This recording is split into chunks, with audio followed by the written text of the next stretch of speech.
Ike é um mago extremamente poderoso e o comandante da Brigada Imortal do Exército do Senhor dos Demônios. Vemos ali que ele lidera uma brigada em um ataque feroz contra uma cidade. Seu assistente não surge por ali e diz que forneceu o ariete aos orcs, conforme lhe foi ordenado, e eles o usaram para destruir as muralhas da cidade e com isso os humanos então são rapidamente dominados. A cena muda e vemos que o capitão da guarda da cidade observa de dentro de um edifício enquanto é confrontado por Ike. Pela aura dele, ele já sabe que o Senhor Máscara de Caveira ali é o comandante dessa brigada demoníaca e Ike se apresenta e oferece ao capitão 3 opções. A primeira é se render e entregar os territórios aos demônios. A segunda é morrer pelas mãos do mago como um homem de honra. E a terceira é fugir como um covarde. O líder da cidade fica surpreso ao ver um demônio mostrar misericórdia, mas obviamente ele rejeita todas as opções apresentadas e tenta atacar, e é óbvio que o nosso prota já esperava por isso, e contra-ataca um feitiço que rapidamente encerra a luta. Eis então que seu assistente chega por ali e pergunta se o prota está bem, o que ele confirma que sim.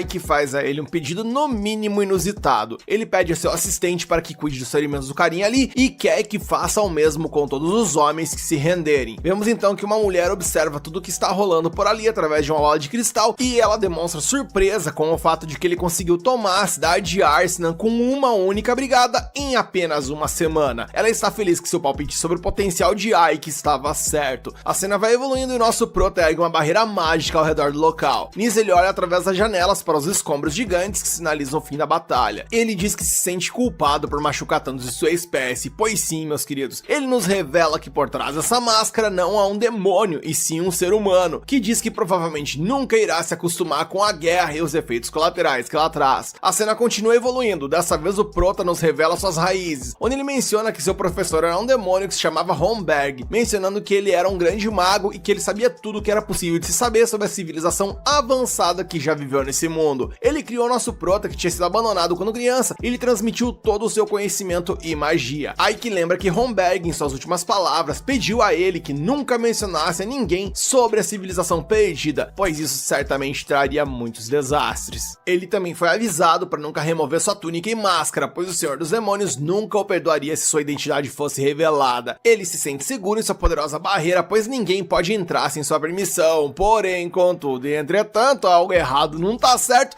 e vemos que debaixo da mesa tem uma empregada que já estava na sala quando ele a ergueu. Ela chora implorando para que ele não envie ela de Vasco, mas ele é quem quer chorar nesse momento, porque manteve sua identidade em segredo por 20 anos e não acredita que foi assim que ele foi descoberto. Eis então que o momento é interrompido, pois o porcão chega por ali e traz a ele algumas atualizações pós-batalha enquanto eles caminham pelas ruas. É revelado que eles conseguiram tomar o castelo, mas o assistente sente que estão deixando muitos humanos viverem. Ike não se preocupa com isso, pois o novo Senhor dos Demônios só se importa com resultados e não é tão selvagem quanto o anterior. O comandante então explica que haverá menos pessoas para pagar impostos se reduzirem radicalmente a população. Além disso, Arsenal é uma cidade comercial, então precisam de pessoas vivendo na cidade para que o comércio continue existindo.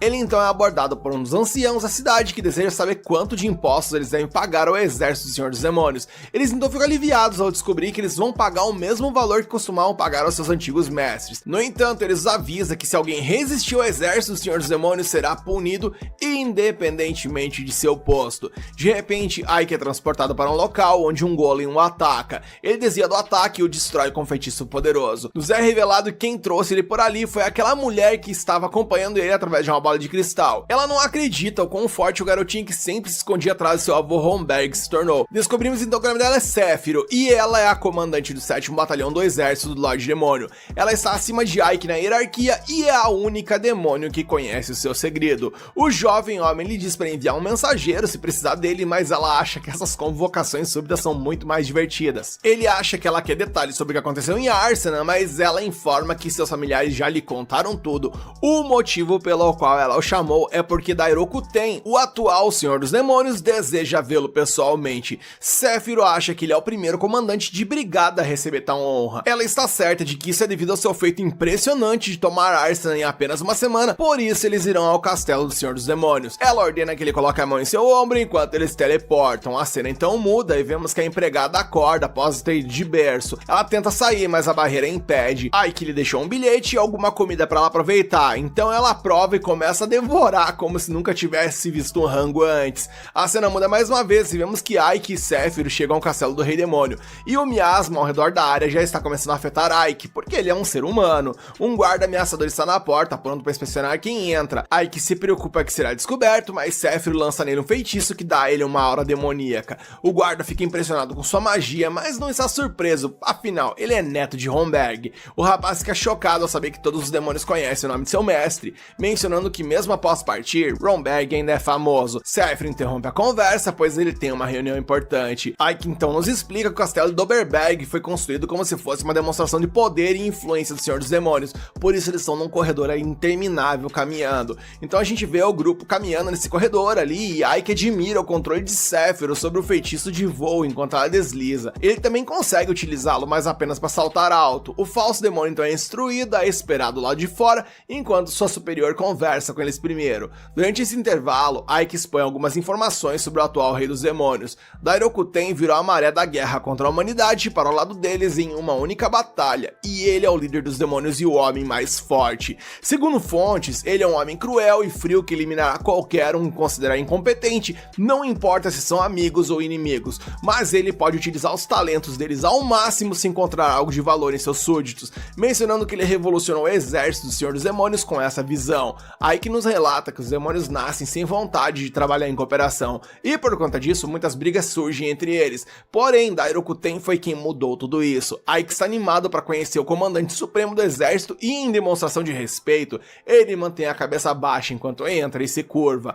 Ele então é instruído a levantar a cabeça e o jovem fica chocado ao ver que Dairokuten na verdade é uma mulher. Ela o recebe no castelo do Senhor dos Demônios e o elogia por derrubar a cidade fortaleza impenetrável chamada de Arsenal em apenas uma semana. Ele afirma que estava apenas seguindo ordens e dá crédito a Sephiroth, e ela acha que sua humildade é uma característica muito humana. O rapaz fica assustado que seu disfarce tenha sido descoberto com apenas uma afirmação, e Sephiroth tenta fazer um controle de dano ali, destacando que Ike é o neto do homem que eles chamavam de Guardião do Inferno, e isso, para Dairokuten, explica sua humildade. E o Senhor dos Demônios supõe que Ike é um homem de pensamentos profundos, e por conta disso que ele não eliminou as pessoas em Arsenal, nem executou seu líder. Ele então começa a entrar em parafuso, questionando se tomou as decisões corretas ou não, porém, ele tenta retomar o equilíbrio e pede a palavra, e após o líder conceder o direito dele falar, ele explica que os humanos podem até temer o terror, mas isso não significa que eles o obedecerão, e que a história sustenta seus argumentos, pois as cidades que tiveram seus líderes executados tiveram uma relevante menor produtividade quando comparadas àquelas em que os seus líderes originais foram deixados vivos para governar, e isso certamente é o melhor para eles. Ele confirma que essa é a mesma filosofia de Romberg.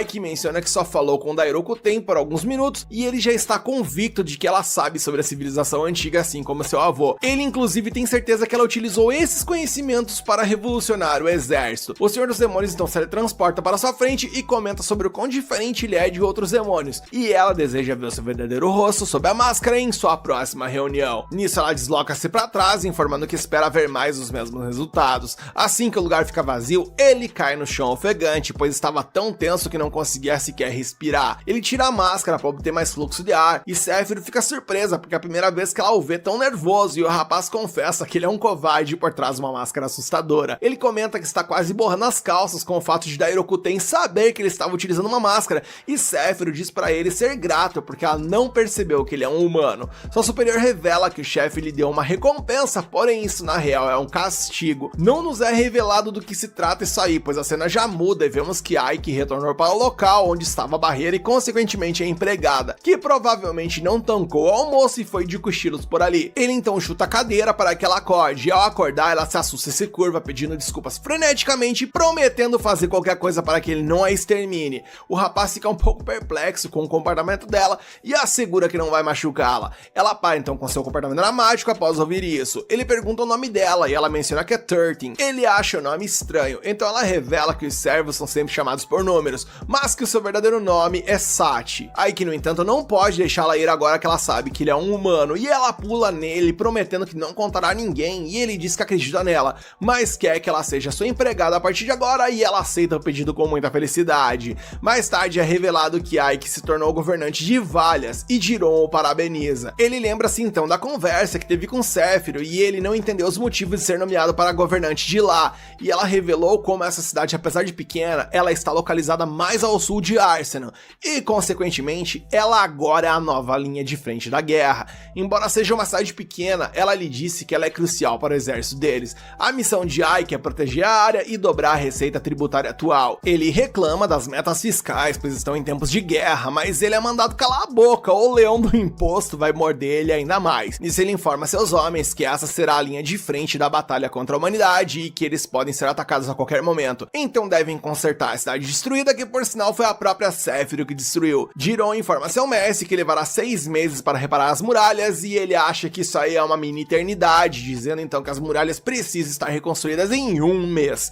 Jiron surta com a proposta, mas o nosso prota diz que há uma forma de se tornar possível e ela se constitui basicamente na cooperação tanto de humanos quanto de demônios para completar o trabalho. Jiron fica chocado com a forma como ele conseguiu fazer os dois grupos trabalharem juntos. Ele até os faz trabalhar em turnos de 8 horas para que o progresso seja contínuo, 24 horas por dia, 7 dias por semana. O comandante até paga hora extra para quem quiser trabalhar, para que eles tenham um incentivo a mais e eles trabalham. A cena muda mais uma vez e vemos ali que os trabalhadores estão se lascando com uma pedrona gigantesca. E bem, o nosso prota simplesmente foi para lá e reduziu ela a pó com magia. Depois de algum tempo, Ike recebe a notícia de que o Rei Demônio decidiu torná-lo responsável por obter informações sobre uma provável aliança sendo formada pelos reinos humanos, pois durante a última batalha os demônios enfrentaram um grande exército humano que não poderia ser de apenas um reino. Sati parece estar bastante confortável com ele agora e ele decide levá-la junto a um reino próximo para fazer um reconhecimento. Enquanto eles estão lá, Sati acaba se distraindo com o trambiqueiro ali e tá arrancando os pila da galera com o jogo de azar, mas Ike revela através de sua magia que o doidão tá trapaceando e antes que a violência rolasse por ali, ele leva Sati embora. Enquanto eles caminham, eles comem algumas frutas e Ike diz pra ela que acha que os humanos estão definitivamente formando uma aliança nesse momento. Sati parece confusa, então Ike explica que sempre que algo ameaçador como o Rei Demônio surgiu, os humanos deixavam de lado suas diferenças e uniam suas forças de todos os reinos humanos para lutar contra um inimigo em comum. Segundo Ike, essa aliança foi feita 3 vezes na história e todas as vezes a aliança conseguiu derrotar completamente o Rei Demônio e o fez voltar para o castelo de onde veio. Ela pergunta se os humanos vão vencer dessa vez também, o que confunde Ike, já que Sati deveria torcer pelos humanos, mas ela responde que os humanos nunca foram gentis com ela e a fizeram de escrava. Ela continua e diz que se o exército demônio nunca tivesse invadido, ela teria sido como as outras crianças escravas para sempre, apontando para algumas crianças em uma jaula por ali. Ike percebe como toda a sociedade é cruel e assegura a Sati que o atual Rei Demônio é o mais sábio e o mais forte em vários séculos, e antes que pudessem continuar conversando, no entanto, uma voz os interrompe, e quando Ike se vira, vê que quem tá ali é o trambiqueiro de outrora, ao lado de um capanga de MC elevado, gritando com ele por revelar seus truques.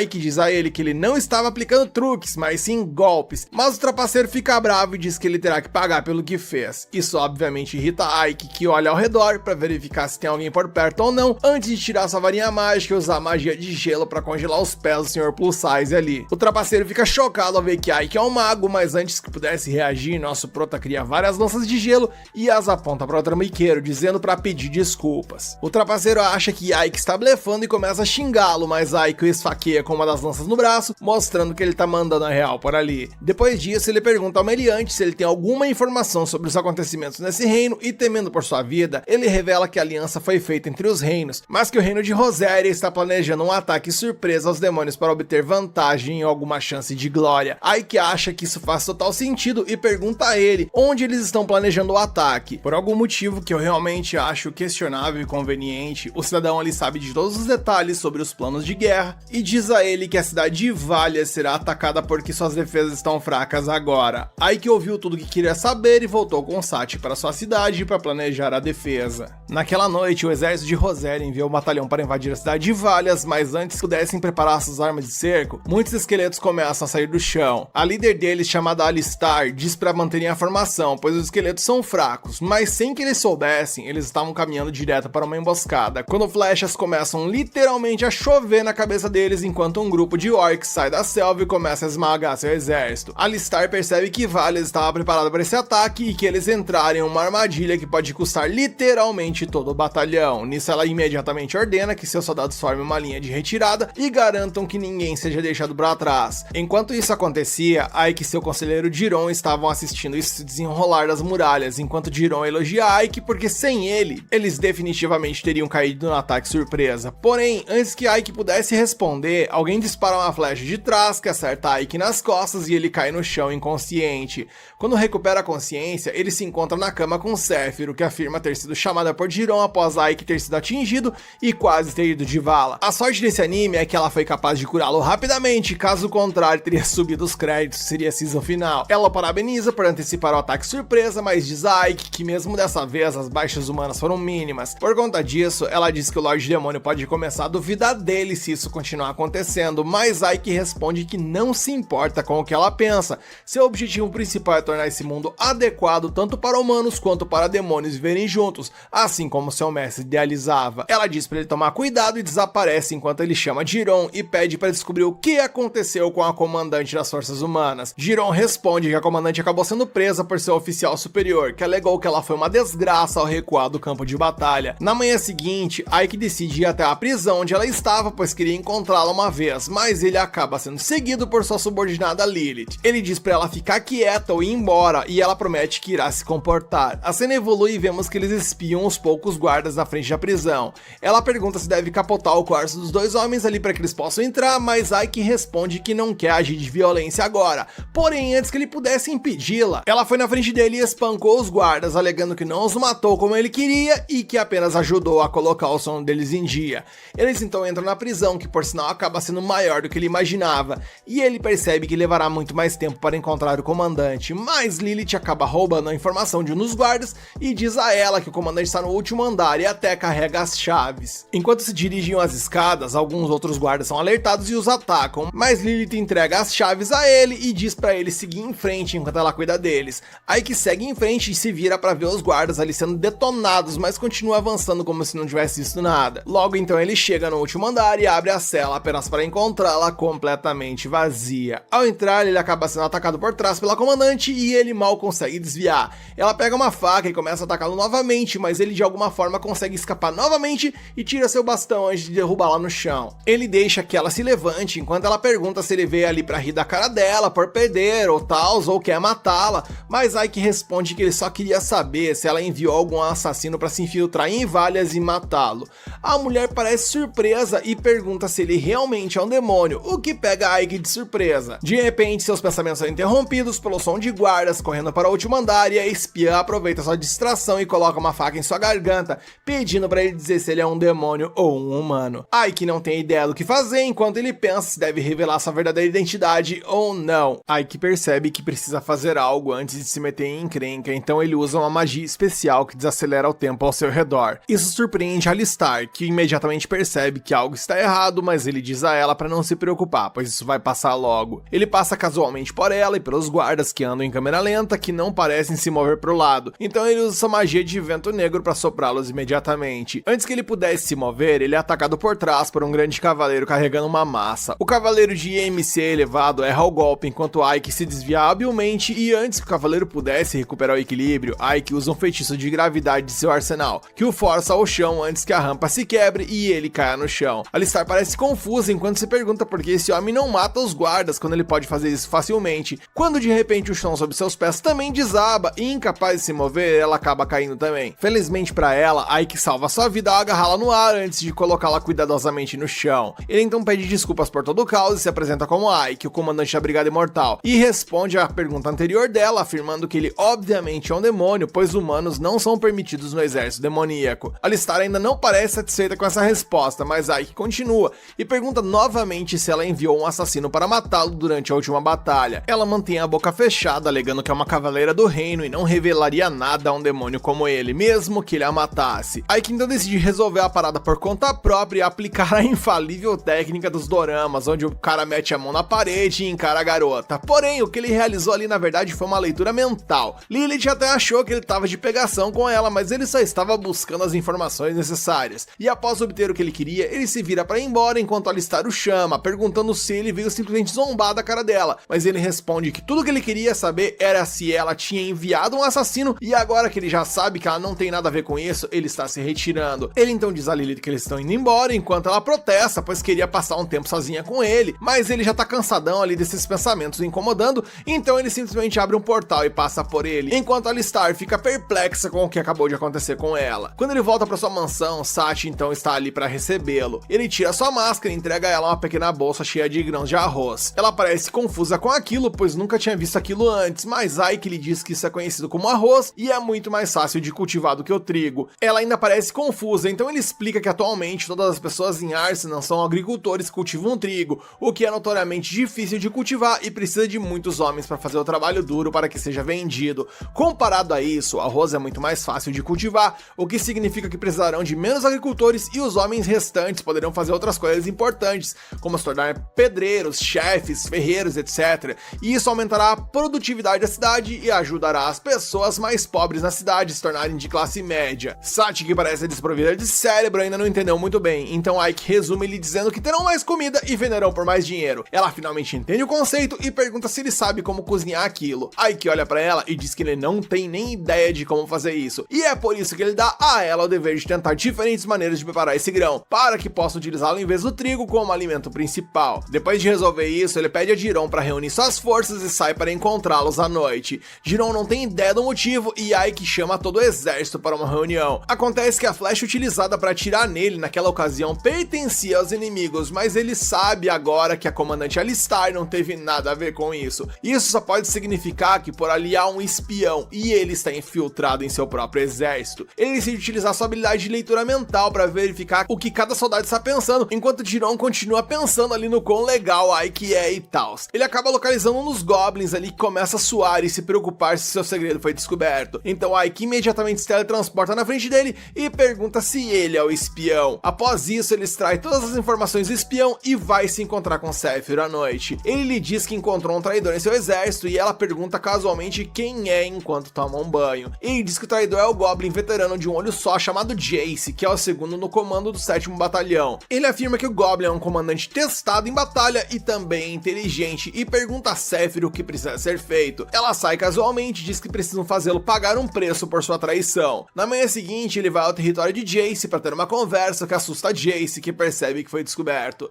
Ike pede para ter uma reunião a sós com o Goblin, mas Jace traz mais ou menos um exército de Goblins para se encontrar com ele. Ike diz a Jace que sabe sobre sua traição e está lá para fazer justiça, mas Jace simplesmente zomba dele por ser burro o suficiente para vir ali sozinho depois de saber sobre ele. Ele diz a Ike que seu exército é o dobro do tamanho do exército de Ike e diz que todos os seus soldados atacarão Ike imediatamente se ele der a ordem. Ike, no entanto, ri e diz que estava antecipando algo do tipo, o que confunde o comandante Goblin quando de repente eles ouvem uma explosão. Jace se vira e olha enormes bolas de fogo caindo do céu por toda a cidade, o que os coloca em frenesi, enquanto todos tentam correr em diferentes direções. Isso se revela como um trabalho de Sephiroth, que tem um poder mágico suficiente para transformar essa cidade inteira em pó, enquanto continua lançando fogo infernal sobre os Goblins.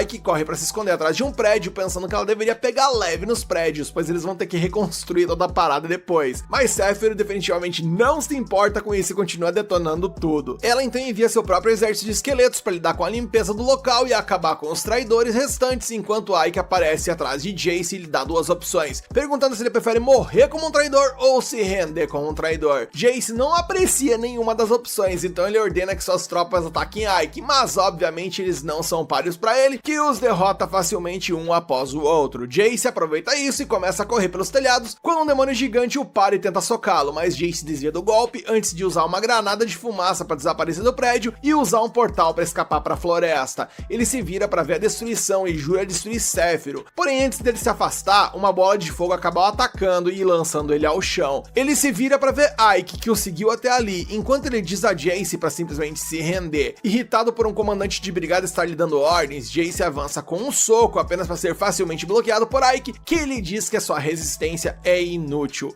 Ike então usa uma magia de vento para lançá-lo contra uma árvore antes de usar sua magia de amarração para prendê-lo completamente. Jace finalmente percebe que não há como vencer esse cara, então ele emprega uma estratégia diferente ali e aceita que Ike é mais forte do que ele antes de apresentar uma contraproposta. Ele afirma que durante todo esse tempo os demônios têm lutado contra os humanos, enquanto a rainha demônio simplesmente ficou de boaça no castelo sem fazer nada. Ele diz que eles dois deveriam derrubar a rainha e assumir o controle de todas as forças. Ele continua dizendo que a rainha é muito emocional e não os deixa matar os humanos tanto quanto eles querem, então ele e Ike deveriam unir forças e destruir os humanos de uma vez por todas. Ike obviamente recusa, enquanto Jace tenta se libertar e utilizar uma faca ali pra acertar ele, a qual o Ike consegue desviar tranquilamente. Ele pergunta a Jace quem mais está participando de sua traição, mas ele não responde. De repente, Sephiroth chega ao local e interroga Jace, mas ele cai ali com sintomas de envenenamento. Ike tenta utilizar um feitiço de cura, mas falha, pois Sephiroth lhe diz que o veneno parece parece ser muito forte. Ela pede que ele dê os nomes dos traidores e promete vingar sua morte daqueles que o deixaram pra trás, mas pouco antes dele dizer o nome, ele acaba indo de arrasta.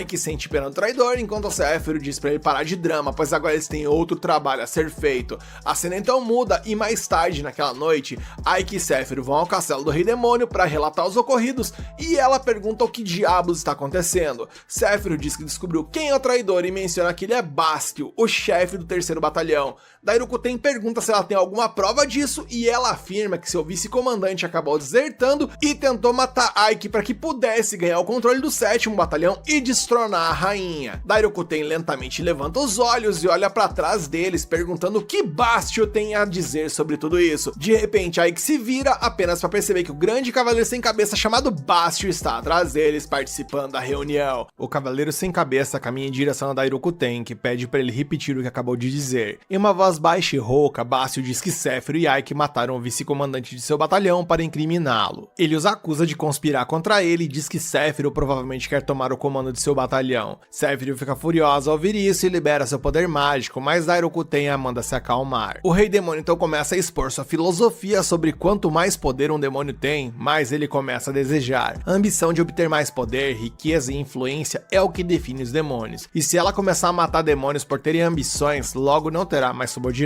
Dairukuten pede a Bastio que pare de pensar que seu plano óbvio passaria despercebido por ela, e então se vira para Sephiroth dizendo que, embora aceite sua lealdade, é parcialmente culpa dela que seus subordinados tenham sido desviados. Dairukuten então libera a magia de sua mão, afirmando que, de acordo com a lei deles, ela deveria punir ambos, mas não quer perder 2 de seus comandantes enquanto ainda estão no meio de uma guerra contra os humanos. Porém, ela não pode simplesmente ignorar essa questão. É por isso que ela anuncia um duelo entre as duas partes e o vencedor terá o direito de viver, porque é assim que os demônios devem resolver as coisas. Mais tarde, Sephiroth começa a se preparar para o duelo e explica os detalhes para Ike, conforme ela aprendeu com Dairukuten. O duelo acontecerá por meio de criaturas mágicas chamadas marionetes e os comandantes não participarão diretamente. Cada comandante controlará 50 marionetes e, para vencer, eles devem derrotar todas as marionetes do inimigo. O perdedor morrerá no local e o vencedor, bem, obviamente sobreviverá. Ike fica surpreso ao ouvir isso e pergunta a Sephiroth por que ela escolheu uma maneira tão indireta de resolver as coisas, já que ela poderia simplesmente fazer com que, sei lá, os dois se trancassem numa sala com uma faca dentro e de lá só saísse o vencedor. Sephiroth, no entanto, acredita que Dairukuten, no final das contas, quer ver nesse caos todo suas habilidades como comandantes. Sephiroth então diz que no duelo, os comandantes podem enviar seus representantes para lutar em seu lugar e ela nomeia Ike para isso. Ele aceita distraidamente sua ordem apenas para perceber um momento depois que a vida dela agora depende de seu desempenho.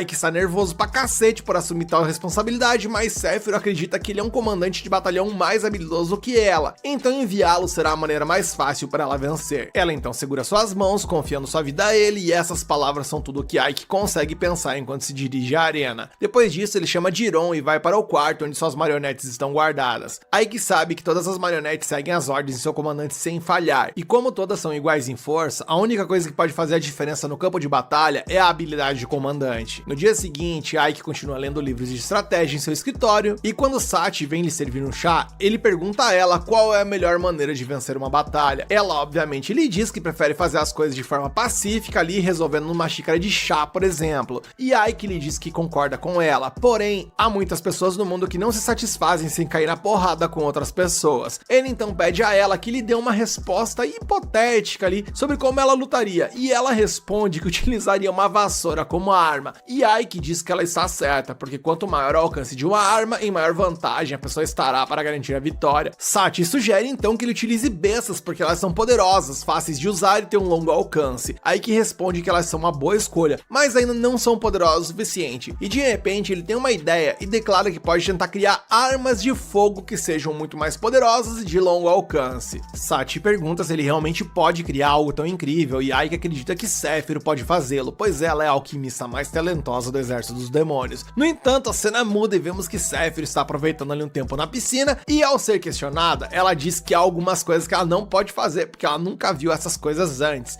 Ike pergunta o que aconteceu com sua confiança habitual em criar coisas novas, mas Sephiroth ignora e joga um pouco de água nele, convidando a se juntar a ela e se divertir, deixando-o constrangido e com as expectativas frustradas sobre a criação de armas. A cena muda e vemos que Bastio também está se preparando para o duelo. Ele examina uma espada negra feita de dente de dragão e diz ao seu subordinado para fazer o máximo possível delas para o duelo. Nesse momento, o espião que ele havia enviado para verificar Sephiroth retorna e informa a Bastio que ele certamente vencerá o duelo, ainda mais por conta de que ele provavelmente lutará contra Ike, pois Sephiroth designou para isso. Bastio pensa que isso pode ser algum plano sórdido dela, mas não pensa muito sobre, pois ele está focado em ganhar custe o que custar. A cena muda mais uma vez e vemos que Ike saiu de um banho noturno esperando que Sephiroth leve o duelo a sério. De repente, seu casaco vem até ele e ao agradecer a pessoa que enviou em sua direção, ele descobre que é ninguém mais, ninguém menos que a própria Dairokuten que está ali. A senhorita demônio, e cacetada, galera, do nada essa. Ike quase molha a toalha de medo e imediatamente se ajoelha diante dela, perguntando se o que Dairokuten está fazendo ali e temendo que agora, tendo ela visto ele em forma humana, ele vai de comes e bebes. Ele de repente pensa que como ela nunca viu seu rosto antes, ele pode estar seguro de se passar por um servo, algo do tipo, mas ela joga um pacote nele e pede pra ele abri-lo. Ao abrir o pacote, Ike descobre que ele está cheio de armas de fogo, e Dairokuten pergunta se era isso que ele estava procurando, e eu me questiono de que forma foi que ela soube que ele estava tentando criar justamente isso, mas enfim. Seguindo, Ike entra em pânico, mas ainda tenta blefar, dizendo que Dairokuten deve ter encontrado a pessoa errada. No entanto, ela lhe diz que é inútil esconder a verdade, porque ela sabia de tudo desde o início, visto que Ronberg, seu mestre, já havia lhe contado sobre Ike ser humano, e ao entender esse fato, ele pergunta por que ela deixou ele viver nesse caso, e Dairokuten diz que ela precisa de pessoas capazes como ele para ajudá-la a realizar seu desejo de criar o mundo dos seus sonhos. Como ela vê grande potencial em Ike, ela lhe dá esse voto de confiança e ele se compromete a servi-la da melhor forma possível. Com isso, a rainha demônio se teleporta, alugando um senhor de um terreno baldio na cabeça do nosso prota. No dia seguinte, ele mostra as armas de fogo para Sephiroth e ela fica surpresa ao saber que Dairokuten as deu para ele. De qualquer forma, ela começa a fazer as balas de chumbo para arma de fogo, mas não tem ideia do tamanho correto delas, então ela faz ali umas grandes demais. Quando ela começa a criar balas no tamanho adequado, após a explicação de Ike, uma explosão cria um buraco na parede do quarto. Sephiroth fica em alerta porque não sentiu nenhuma magia na explosão, mas Ike lhe diz que era algo que ele tinha planejado. Outro de seus subordinados então sai da fumaça, dizendo a Ike que prepararam a pólvora exatamente como ele pediu. Enquanto isso, Sephiroth criou algumas balas também, e Ike lhe diz que eles precisam de cerca de 500 delas. Sephiroth deixa para outra subordinada encarregada o serviço, dizendo que trabalho minucioso faz mal para sua pele. A cena muda e vemos que então chegou o dia do duelo e os demônios na plateia estão empolgados para vê-lo. Ike se posiciona na frente de suas tropas de marionetes que estão segurando apenas escudos. Bastio ri dele, cercado por suas marionetes armadas e protegidas por armaduras, perguntando a Ike se ele vai lutar com tropas tão despreparadas. Ele coloca sua cabeça, dizendo a Ike que suas tropas estão protegidas por armaduras feitas de aço damasco, que não podem ser perfuradas por espadas ou flechas. Bastio inclusive diz que o aço foi um presente da Dairokuten porque ela queria vê-lo vencer. Ike está confuso sobre as intenções da rainha demônio agora, mas decide guardar suas perguntas para quando o duelo acabar. O duelo então começa e Bastio comanda seus arqueiros marionetes para atirar, enquanto Ike comanda suas marionetes para bloquear. Apesar de usarem seus escudos, algumas marionetes são atingidas pelas flechas e então os lanceiros sob o comando de Bastio avançam para fortalecer ainda mais sua vantagem. Suas tropas então ganham a vantagem e começam a derrubar o número de marionetes de Ike. Bastio ri dele, chamando sua estratégia de apenas se defender de bastante entediante, mas então de repente, um tiro ecoa na arena e uma das marionetes do cidadão capota ao Corsa após levar uma azeitona na cabeça. Todos ficam em silêncio por um momento enquanto tentam entender o que acabou de acontecer, mas então Ike comanda seus atiradores para começar a disparar. O som dos balaços então enche a arena enquanto as marionetes começam a atirar nos inimigos. As marionetes com armadura vão deitando uma após a outra e Bastio não consegue entender o que tá rolando por ali. Quando a primeira fileira termina de disparar, elas se movem para trás para recarregar suas armas, enquanto a segunda fileira avança e dispara. Dessa forma, todas as tropas de Bastio são devidamente aniquiladas e ele fica incrédulo por ter perdido. Dairokuten então vai até a arena e declara Ike como vencedor e dá a Bastio duas opções. A primeira é ele acabar com sua própria vida de forma honrada e a segunda é perecer nas mãos dela. No entanto, Bastio já tem uma terceira opção em mente porque ele posiciona um arqueiro para eliminar Dairokuten.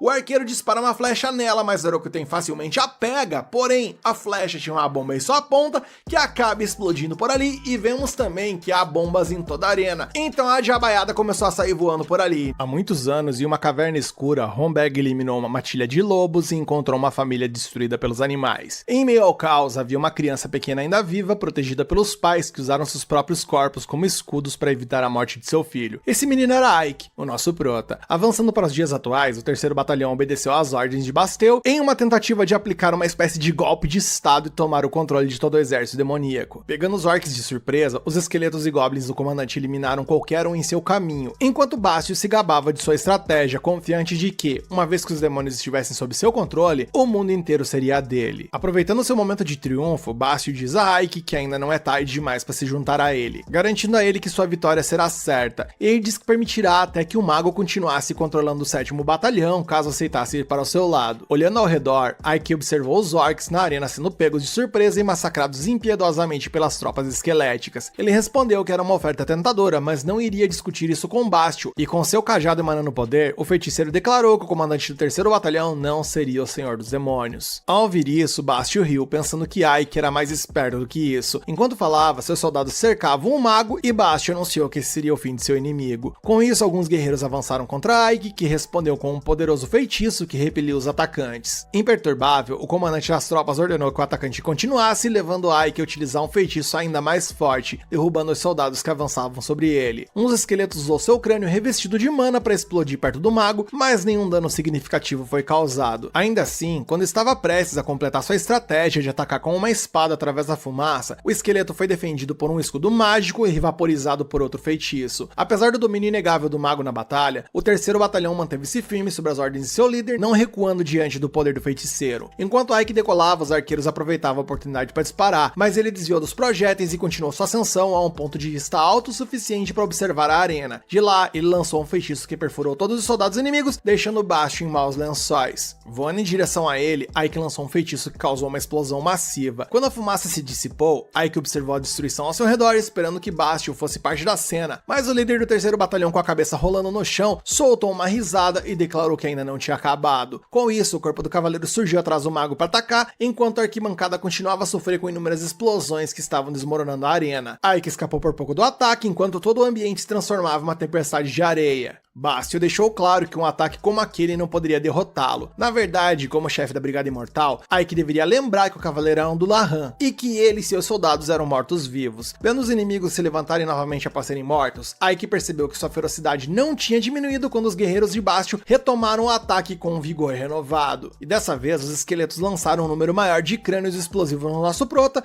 que não conseguiu pensar em uma reação a tempo. Além disso, um goblin zumbi se aproximou perigosamente de Ike, forçando-o a agir rapidamente.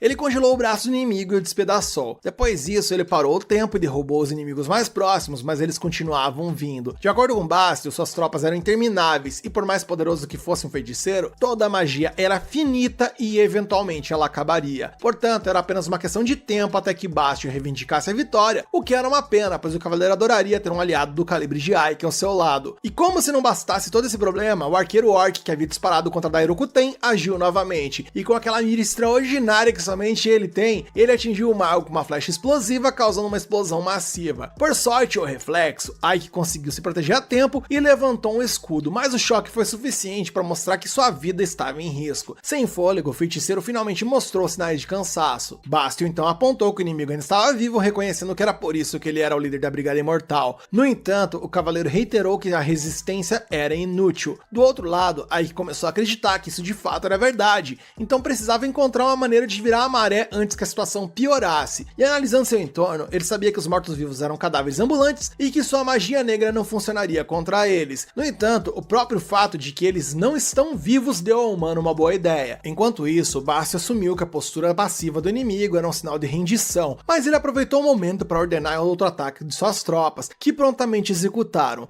Ike respondeu com um feitiço radiante que evaporou os atacantes e a luz se espalhou pelo ambiente, tendo o mesmo efeito nos inimigos restantes. Bastio, nunca tendo imaginado isso, ficou sem palavras. Seu vassalo arqueiro estava prestes a disparar novamente, mas seu braço foi cortado para interromper seu ímpeto. Foi Sephiroth que finalizou seu negócio com o orc explodindo completamente. Além disso, ela trouxe mais soldados para conter o 3º batalhão, incluindo demônios sob seu comando que demonstraram habilidades acima da média, massacrando oponentes e dominando o campo de batalha com autoridade. Da mesma forma, Diron liderou os goblins do batalhão, enquanto Lilith utilizou suas técnicas peculiares para subjugar os adversários. Depois de derrotar os monstros com seu encanto, ela declarou que agora iria diretamente para Ike. Enquanto isso, Sephiroth alcançou um mago primeiro e informou-lhe que o conflito estava sob controle. Praticamente derrotado, Bast amaldiçoou o nome de Sephiroth, mas Darukuten, que estava observando tudo por trás, lembra-lhe que o oponente do cavaleiro é Ike. Ao se aproximar do comandante do 3º batalhão, a Lorde dos Demônios dá a seu subordinado outra chance, oferecendo uma luta direta contra Ike. Se ele vencer, Bast terá sua vida poupada. Aproveitando essa oportunidade, o cavaleiro assegura que vai despedaçar aquele mago. Sem cerimônia, os dois lançam-se na batalha e o impacto da colisão cria uma nuvem de poeira ao redor deles. Bast atacou repetidamente com sua espada, enquanto Ike mantinha sua integridade com seu escudo mágico. No entanto, parte da barreira é quebrada pela força do guerreiro, que agora ataca com ainda mais fervor, afirmando que o destino de Ike é morrer ali mesmo. Ele acrescenta que Ike deveria odiar o Senhor dos Demônios, que após sua vitória na guerra, lhe entregou a morte como recompensa. Para encerrar a luta, Bast desencadeia uma magia negra contra Ike, que responde mais uma vez com um feitiço luminoso que dizimou as tropas mortas-vivas. Dessa vez, a luz consumiu o feixe de energia negra vindo do braço do guerreiro inimigo, até levando a mão do demônio de abraço. Observando a luta de perto, Sephiroth está atônita, pois ela não tinha ideia de quando Ike tinha aprendido a utilizar magia branca. Estranhamente, a feiticeira percebe que o Senhor dos Demônios não está nem um pouco surpreso com isso. Bast arrogantemente investe mais uma vez contra seu rival, que agora empunhava uma magia branca que era a chave para a vitória. Quando era menino, um dia Ike estava olhando tristemente para uma flor morta. Seu mestre Homberg então convidou o menino para os estudos de magia do dia. Mostrando um talento desde jovem, Ike frequentava diligentemente as aulas que faziam parte de sua rotina diária, ao lado do Guardião do Inferno. Mais tarde naquele dia, o garoto perguntou se havia um feitiço que poderia trazer uma flor murcha de volta à vida, e o professor experiente explicou que a magia branca era responsável por isso. E sem hesitação, Ike pediu para aprender essa ramificação da feitiçaria, mas Homberg enfatizou que o menino agora era um demônio, então deveria estudar maldições, não magia branca. Isso porque seria altamente suspeito para Ike utilizar tal habilidade, já que a magia branca tira seu poder da compaixão de um coração puro que se preocupa com os outros. E obviamente isso não era algo que agradaria aos demônios se visse isso em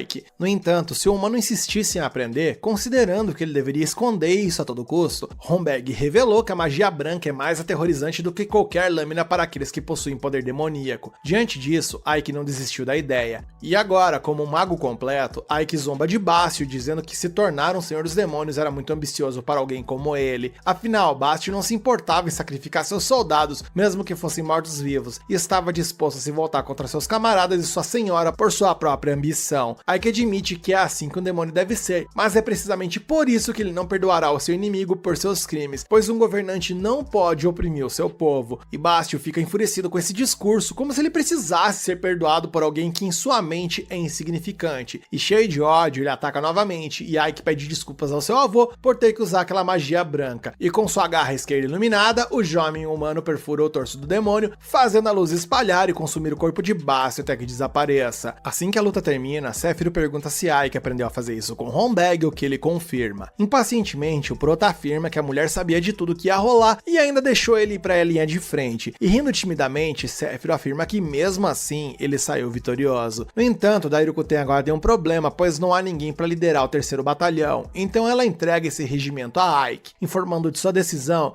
o Senhor dos Demônios se retira. Lilith e Jiron chegam para celebrar a vitória e a sobrevivência do nosso Prota, apesar de a demônia morrer de ciúmes do abraço do orc no garoto. Mais tarde, Sephiroth confronta a líder suprema por ter removido seu vice-comandante de seu comando. Como comandante de Ike, ela imaginou que seria a única capaz de ditar o caminho do subordinado. Darukuten se surpreende com a reação negativa da feiticeira, pois pensava que ela concordaria com essa decisão. Em todo caso, seguindo a mesma lógica de Sephiroth, Darukuten é superior de ambos, então ela tem a palavra final sobre qualquer decisão. Independentemente disso, a senhora convoca Ike para falar por si mesmo e fazer sua própria escolha. Após a reunião com Darukuten, Sephiroth repreende o mago por deixar a senhora saber que ele é um humano, mas fica ainda mais irritada ao ver que o homem não demonstra ansiedade sobre isso. Alguns minutos antes, Ike havia dito à senhora que as pessoas estavam começando a se acostumar com a nova forma que Ivalias estava sendo gerida. Inicialmente, os demônios não sabiam como coexistir com os humanos, mas isso vem mudando gradualmente, a ponto de todas as raças viverem em harmonia e trabalharem juntas para o bem comum, e o desenvolvimento da região, algo anteriormente impensável em quaisquer circunstâncias. Ele comenta que até os habitantes mais jovens de Ivalias já perderam medo dos seres outrora chamados de monstros, e essa unidade que foi criada é, sem dúvida, algo especial que surgiu nessa cidade. Quando começou a servir Sephiroth, Ike deixou claro para a comandante que seu maior objetivo de vida é ajudar a criar um mundo onde humanos e demônios possam coexistir pacificamente. Dito isso, Ike remove sua máscara e se desculpa pelo que decidiu, mas declara que ainda tem muito a aprender com Sephiroth. Em troca, ele promete fazer de Ivalias a primeira primeira cidade onde as duas raças possam viver em paz. Depois que Ike e Sephiroth partem, Dairukuten reflete na janela sobre o significado de tudo que acabou de ouvir. Assim, ao lado de Sachi, Ike observa a paisagem distante da cidade que governa no dia seguinte. Animado, ele está confiante de que o solo e o clima de Valyas permitem utilizar o sistema de Norfolk, um método de cultivo que permite cultivar vários tipos de alimentos sem deixar o campo vazio. Com isso, Sachi fica empolgada, sabendo que poderá comer nabos até se fartar. Falando nisso, Ike adoraria que todos os habitantes estivessem muito ocupados, construindo um lugar onde as raças pudessem viver juntas em harmonia. Por outro lado, essa harmonia não passa de um conto de fadas na linha de frente da guerra entre humanos e demônios, onde a violência é o único caminho que se abre diante dos combatentes e das vítimas desse confronto sangrento. Longe do conflito incessante, Ike usa sua magia para invocar a chuva e revolucionar a agricultura em Ivalias. No passado, a técnica mais conhecida era cultivar trigo e depois deixar o campo descansar, criando pastagem para o gado. Agora, para evitar deixar o campo vazio por tanto tempo, eles cultivarão cevada, trigo, trevo e nabo simultaneamente, sempre mantendo o campo ocupado. Usando esse método, os humanos e demônios nunca ficarão sem comida. Com essas palavras finais, os cidadãos de Ivalias que estavam acompanhando a implementação da técnica Norfolk celebraram ao redor de seu líder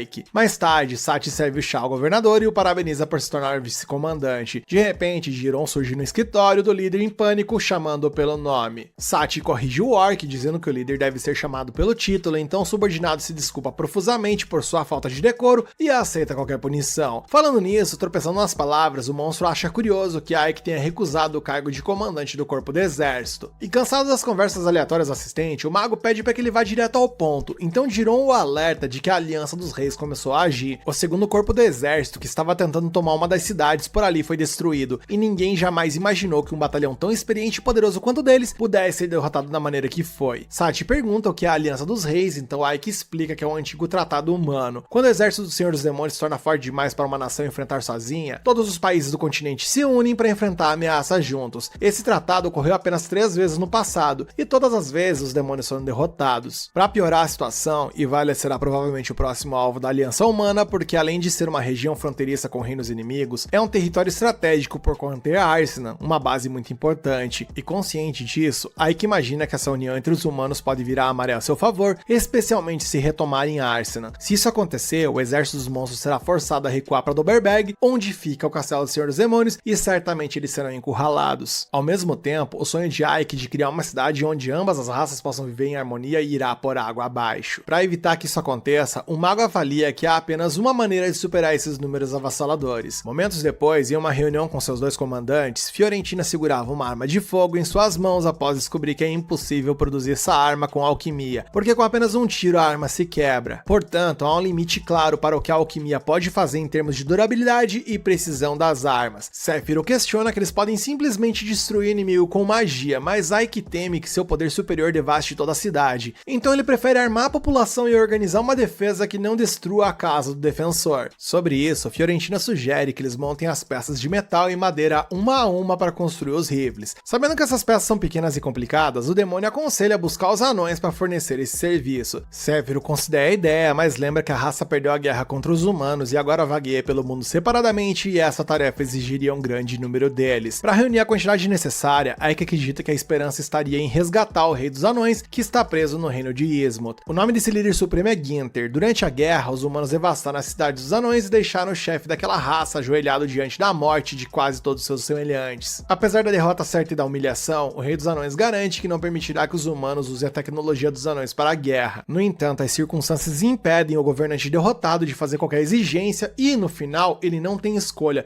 especialmente porque seu filho Batson está sendo mantido como refém pelos humanos para conseguir o que querem do líder da raça inimiga. Os humanos querem que os anões usem suas habilidades para Ismuth, porque só assim permitirão que os derrotados vivam. Muito tempo após a rendição, Ginter passou seus longos dias na cela imaginando como seu filho e os outros estavam. De repente, ele ouve várias risadas dos guardas do lado de fora das grades, e ao ver o que estava acontecendo, os soldados pareciam atordoados por algum estranho encantamento ou embriaguez, e um demônio aparece para abrir a cela do anão com a chave. O anão questiona por que um demônio ajudaria, mas Lilith não tem tempo para contar toda a história. Quando o resgatado insiste em ouvir uma justificativa, até mesmo exigindo agressivamente, o demônio lança o mesmo feitiço nele que lançou nos guardas. Jiron pergunta o que está acontecendo e Lilith não tem medo de responder que se cansou do barbudinho gritando no seu ouvido. Com isso dito, ela sai sem se despedir, enquanto Jiron acaba afirmando sozinho que o cara que ela nocauteou é simplesmente o líder líder supremo de toda uma raça, e carregando o resgatado nos ombros, o orc fica aliviado por não ver guardas nos corredores enquanto escapam. Por outro lado, Lilith lamenta por não ter ninguém para brincar até agora. Jiron a lembra que as ordens são para resgatar o prisioneiro sem ser notado, mas na verdade Lilith não se importa muito com ordens. E ignorando as palavras do orc, ela cheira algo estranho vindo dele, deixando Jiron preocupado e perguntando que cheiro ela sentiu. E apenas a provocar o monstro, a demônio responde que é o cheiro de feiura de porco, provocando a raiva do orc. No meio disso, os guardas passam pelo corredor e encontram os fugitivos, então atacam sem perder tempo. E isso deixa Lilith feliz, que agora planeja ter uma boa refeição com os dois jovens. Usando seu misterioso pau mágico, ela nocauteia os guardas, enquanto Jiron a lembra que a ordem era não se envolver em lutas desnecessárias. Aparentemente, o leal assistente do vice-comandante ainda não percebeu que a demônia não se importa com ordens, quase levando o orc às lágrimas antes de dizer que contará tudo ao seu superior. Enquanto isso, outro guarda estava passando pelo corredor e atacou Jiron, que se defendeu impulsivamente com um soco, fazendo o cara sair voando e bater ali numa porta de ferro até quebrar. Lilith vira o jogo, dizendo que entregará o orc pro seu líder, fazendo implorar como uma criança por medo da punição. Pouco depois, na saída da masmorra, a dupla infernal encontra um batalhão inteiro de homens que, ao perceber o que estava rolando, começaram a se reunir ao redor dos invasores. Lilith não fica parada diante das circunstâncias e, como prometeu a Ike que não mataria ninguém, ela continua a derrotar seus inimigos à sua maneira. E observando a situação à distância, ao ver seu método, Ike resmunga que sua ordem era não ser visto, mas aparentemente Lilith não é muito boa em furtividade. Pelo contrário, a gente vê que ali há um regimento enorme perseguindo a dupla enviada para essa missão. E para acabar com esse circo, Mao conjura uma barreira para separar os homens dos monstros e se aproxima de Lilith e Jiron para dizer que eles fizeram um bom trabalho. Como sempre emocional, a demônia agradece ao seu mestre pela ajuda e oferece um beijo em troca, mas Ike recusa a oferta como esperado. Ele então vê Jiron com um anão nos ombros e comenta que não é assim que um rei deve ser carregado. E entrando em pânico com a bronca, o orc começa a girar o sujeito para acordá-lo, mas ele estava em outro mundo. A cena muda e vendo Ginter acordando no dia seguinte, Ike coloca uma arma de fogo em sua mão e diz que gostaria que mais dessas armas fossem produzidas. Ginter nunca tinha visto nada do tipo, mas acredita que é possível fazer mais, embora provavelmente leve muito tempo. A questão é que ele se recusa a cooperar com os demônios, que ele vê como não sendo diferente dos humanos, querendo apenas usar os anões para seus próprios fins egoístas. Por essa razão, ele prefere morrer a se tornar um escravo. Dito isso, Ike entende a razão do rei dos anões, mas promete mostrar-lhe que Valyas é uma cidade diferente de qualquer outra. E quando levado para fora, Ginter vê os homens e demônios trabalhando juntos e não acredita em seus olhos. Ike explica que seu plano é criar uma sociedade onde essas raças, sempre vistas como inimigas, possam prosperar em harmonia, mas para isso ele precisa da ajuda do mais alto líder dos anões. Essa filosofia de vida agrada a Ginter sem dúvida, mas seus muitos anos de experiência o fazem hesitar em ajudar os homens novamente. Afinal, os humanos destruíram tudo que era importante para eles, forçando sua raça a vagar pelo mundo sem um lugar para chamar de lar, pois a terra natal onde os anões se encaram as raízes virou cinzas. Para convencer Ginter, Ike promete pedir ao Senhor dos Demônios para reconstruir o reino dos anões assim que as armas de fogo ficarem prontas. No entanto, o rei fica furioso ao achar essa declaração muito arrogante, pois um reino dos anões só pode ser construído por muitos anões, e se há algo escasso nesse mundo atual, são o seu povo, que foram perseguidos e mortos até que apenas nômades e mendigos restassem espalhados pelo continente. E sem perder a compostura, Ike decide mostrar na prática que não será apenas na conversa. Eis então que ele leva Ginter à forja e vê Batson, seu filho, junto com vários outros anões que ele pensava que estavam mortos. E todos eles dizem o mesmo, que o demônio salvou e lhes deu comida e camas para que não morressem. Com seu rei presente, os anões estão motivados a trabalhar ainda mais para alcançar os objetivos nessa guerra. E aproveitando a emoção de ver seu povo trabalhando junto novamente, Ike pergunta a Ginter mais uma vez se ele gostaria de cooperar. Dessa vez, o rei claramente não se opõe, pois nunca esteve tão próximo de suas raízes como agora em muito tempo. Ao cumprimentar o governante de Valyas, o anão sente um calor estranho vindo de sua mão, um calor que um demônio não deveria ter. Mais tarde, vendo seu mestre retornar, Sati lhe oferece chá, mas ele prefere que a serva descanse um pouco. Ele a aconselha a tirar um tempo livre para ler algo em vez de apenas trabalhar, mas a garota nunca pôde aprender a ler, e comovido com isso, Ike promete ensiná-la. Nesse momento, Lilith chega anunciando que trouxe de volta todos os anões espalhados por Arsena. No entanto, ao ver os dois tão próximos, ela tem um ataque de ciúmes, pensando que a empregada está flertando com seu mestre. Sati, para provocar um pouco, lança um olhar zombeteiro e responde que está apenas fazendo seu trabalho, e como Lilith não acredita, as duas começam a brigar. Como se não bastasse, agora Jiron chega correndo como de costume. Enquanto isso, um soldado humano informa seu general que o rei dos anões foi resgatado pelos demônios,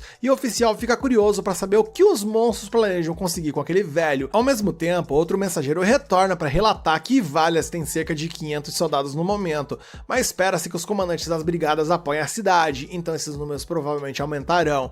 Assim, o general questiona quantos homens seu subordinado conseguiu reunir, e quando o cavaleiro responde que o seu exército é de 12 mil homens, o general sorri e anuncia que agora é é hora de agir. No dia seguinte, Jiron estava escalando um penhasco, quase indo de arrasta de cansaço, apesar dos incentivos de seu mestre. Segundo ele, é fácil para o mago falar, pois ele pode usar seus feitiços para subir num piscar de olhos. Um humano então estende a mão e ajuda Jiron a dar o passo final até o topo, enquanto Aiki está satisfeito que o assistente está fazendo exercícios e por conta disso perdendo uns quilinhos. Porém, Jiron na real sente que perdeu foi uns anos de vida nesse processo. Para alívio do orc, eles conseguem ver a caverna que era o destino deles. Lá dentro, o mago fica encantado ao encontrar salitre natural e com esse recurso, combinado com o talento dos anões, eles podiam avançar no projeto de construir armas para a guerra, potencialmente mudando o rumo das coisas em Ivalias. À medida que os dias passam, eles começam o treinamento das forças locais com armas de fogo. Usando táticas de guerra conhecidas pelo humano disfarçado no batalhão, os goblins disparam e surpreendem Jiron, que nunca imaginou ver um tiro tão poderoso produzido por aquele monte de recursos. Mas não eram apenas os lutadores da cidade em quem o líder podia contar, pois outras raças de monstros espalhadas pela região ouviram falar das recentes vitórias de Ivalias e se reuniram com o vice-comandante do 7º Batalhão. Os chefes dessas raças ficam impressionados ao saber que Aiki paga os humanos de Ivalias para trabalhar, algo até então impensável, já que a única linguagem conhecida nessa terra era a da escravidão. Em seguida, um representante de uma espécie de gárgula apareceu na sala de Aiki. Sendo um velho amigo do comandante, o monstro insistiu se referir a ele por seu título, mas o humano preferia ser chamado pelo nome, o que também era incomum de acordo com as regras de respeito hierárquico de qualquer junta militar nesse mundo. Oficialmente, começando a reunião após a chegada do último convidado, Fiorentina anuncia que Sephiroth havia deixado o vice-comandante encarregado de tudo nessa batalha. O Troll concordou com isso, enquanto o lobisomem comentou que Aiki havia conseguido derrotar Bastio, o que foi uma grande façanha. Portanto, a gárgula se juntou ao coro e as três raças de monstros se uniram às trincheiras de Ivalias contra a invasão. No entanto, o último chefe a se juntar à guerra lembrou-lhes que o inimigo tinha a bagatela de 12.000 homens em seu exército, enquanto eles tinham apenas 2.000. O lobisomem então fez os cálculos ali e disse que seria fácil para cada um deles tombar 6 inimigos, mas Aiki admitiu que nem todos eram tão habilidosos quanto a brigada de lobisomens, então precisava elaborar uma estratégia que fizesse a diferença no conflito, dada a grande desvantagem numérica. Falando nisso, a gárgula recomendou atacar os oponentes à noite, pois a escuridão tem sido aliada dos monstros desde o início dos tempos, mas Aiki sabia que os inimigos estariam preparados para isso, certamente utilizando luz e feitiços de detecção para evitar serem pegos de surpresa. Considerando isso, mesmo que os números do inimigo fossem absurdamente grandes,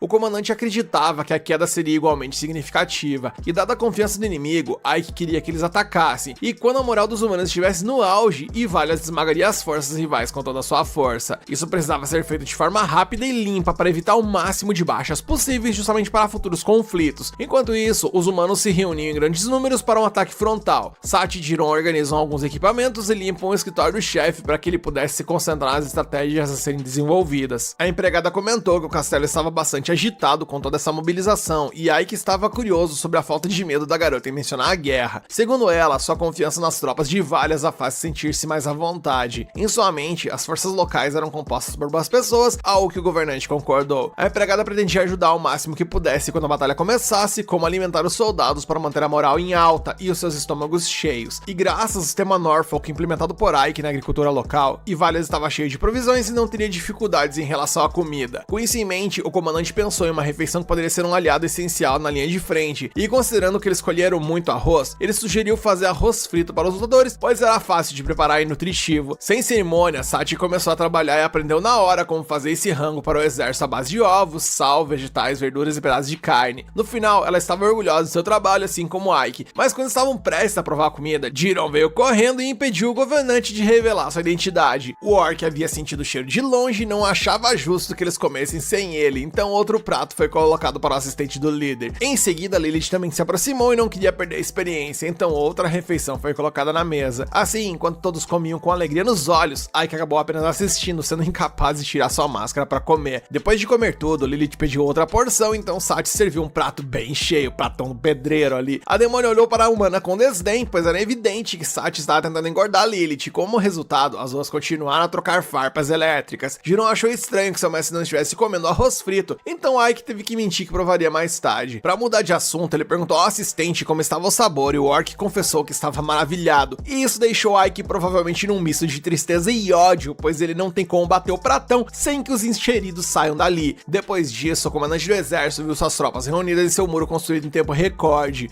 Agora era apenas uma questão de colocar tudo que foi planejado em prática. À medida que as horas passavam, o orc de guarda notou a chegada das ondas intermináveis de homens marchando em direção a Ivalias. Então as trombetas soaram e a mobilização disposição para o confronto começou de uma vez por todas. Dentro das muralhas, a população se sente aflita ao ouvir o som que precede terríveis notícias. Enquanto os goblins tomam suas posições com rifles nas mãos, Ginter, o rei anão, faz uma oração silenciosa para invocar a sorte para seus camaradas, enquanto a brigada de lobisomens, trolls e gárgulas se prepara para o início da guerra. Giron surge no escritório de seu chefe para anunciar o que acabou de acontecer, levando Sati a desejar uma boa sorte ao supremo comandante do exército. A cena muda e, assumindo o comando da muralha, o mago observa as tropas inimigas marchando em direção à sua cidade, enquanto a noite segue os passos constantes dos humanos. Ele então lembra seus lutadores que, se Valias cair, as forças de aliança se reunirão em torno de Arsenal e isso deve ser evitado a todo custo.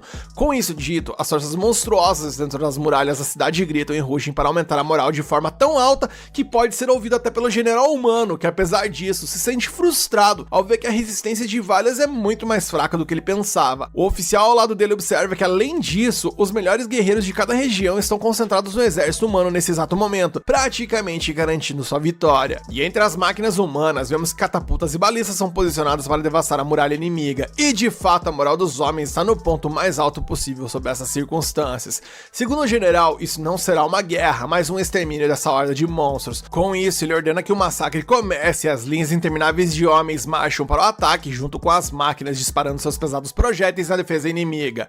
Mas em vez disso derrubar instantaneamente as muralhas de Valias, uma magia protetora em torno do perímetro impede o impacto, o que não abala a determinação do general humano, que ordena outro ataque. Novamente, catapultas e balistas disparam contra a cidade, mas o escudo mágico absorve o dano mais uma vez. Com isso, Ike fica satisfeito que o inimigo tenha caído em sua armadilha. Lilith aproveita a oportunidade para flertar com o nosso prota, mas ele avisa que a bajulação não levará a lugar nenhum, deixando a demônia com cara de tonta. Independentemente disso, o mago não pode prever o próximo movimento do exército aliado, então agora só resta esperar. Assim, os humanos persistem com a mesma estratégia, mas os projéteis atingem a barreira mais uma vez. Giron e Lilith começam a zombar da falta de inteligência do inimigo, mas Ike nota uma intervenção mágica na trincheira inimiga que anula seu feitiço e deixa sua muralha vulnerável. Lá embaixo, os magos se unem para lançar os feitiços necessários para que isso aconteça, e com o sucesso da estratégia, a unidade 1 é ordenada para avançar. Ike precisa pensar rapidamente para evitar a aniquilação de seu povo. Giron alerta que os atiradores estão prontos, mas o comandante ordena que não disparem ainda e abram caminho para os gigantes. Nisso, pedras maciças são lançadas contra as linhas inimigas, esmagando um grande número de homens que ficam vulneráveis às flechas dos goblins. Com esses escudos, eles se protegem o melhor que podem, mas as rochas são literalmente inevitáveis e continuam a transformar a galera ali em guisado. A aliança responde na mesma moeda, disparando flechas nas muralhas de Valias, enquanto Ike tenta controlar a batalha com suas intervenções mágicas em um duelo pessoal contra os magos humanos. E logo a primeira unidade da aliança chega à beira das muralhas e lança suas escadas para iniciar o ataque frontal, enquanto os arqueiros goblins tentam invadir o avanço ao lado dos trolls que lançam pedras nos oponentes. Ao lado do general, o segundo em comando admite que os monstros estão dando mais trabalho do que o esperado, mas que nada disso impedirá a vitória. O general, entretanto, só pensa no que terá para o jantar, subestimando a resistência de Valias contra seu ataque esmagador. E para agilizar sua refeição favorita do dia, ele ordena que as catapultas sejam disparadas novamente.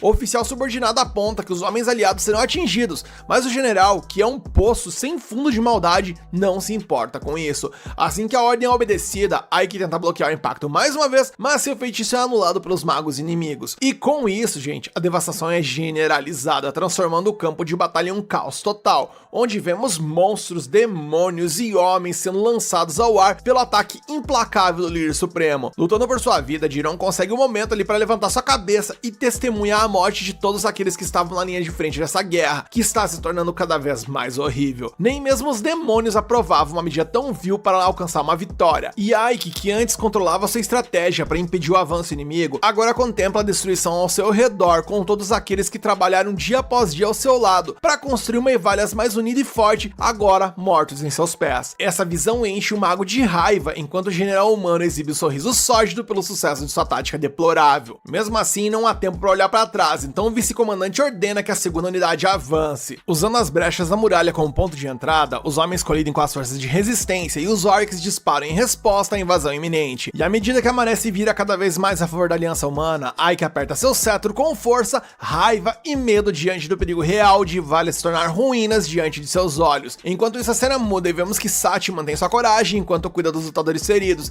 que estão se tornando mais numerosos. Enxugando suor na testa, sua esperança outrora inabalável começa a se abalar enquanto a cidade é invadida. Do lado humano, o general encarregado da ofensiva toma seu chá calmamente, certo de que sua vitória virá mais cedo ou mais tarde.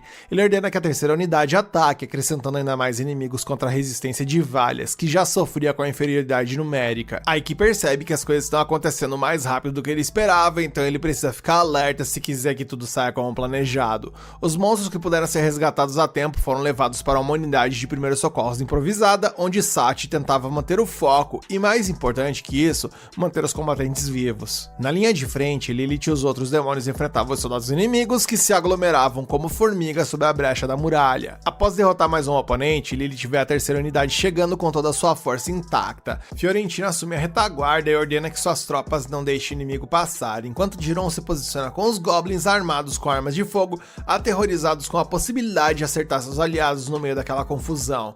De repente, os lobisomens aparecem para assumir a vanguarda, usando suas garras e dentes para avançar significativamente na linha de Valyas. Eles ganham reforços de monstros ferozes e extremamente poderosos para conter a ameaça.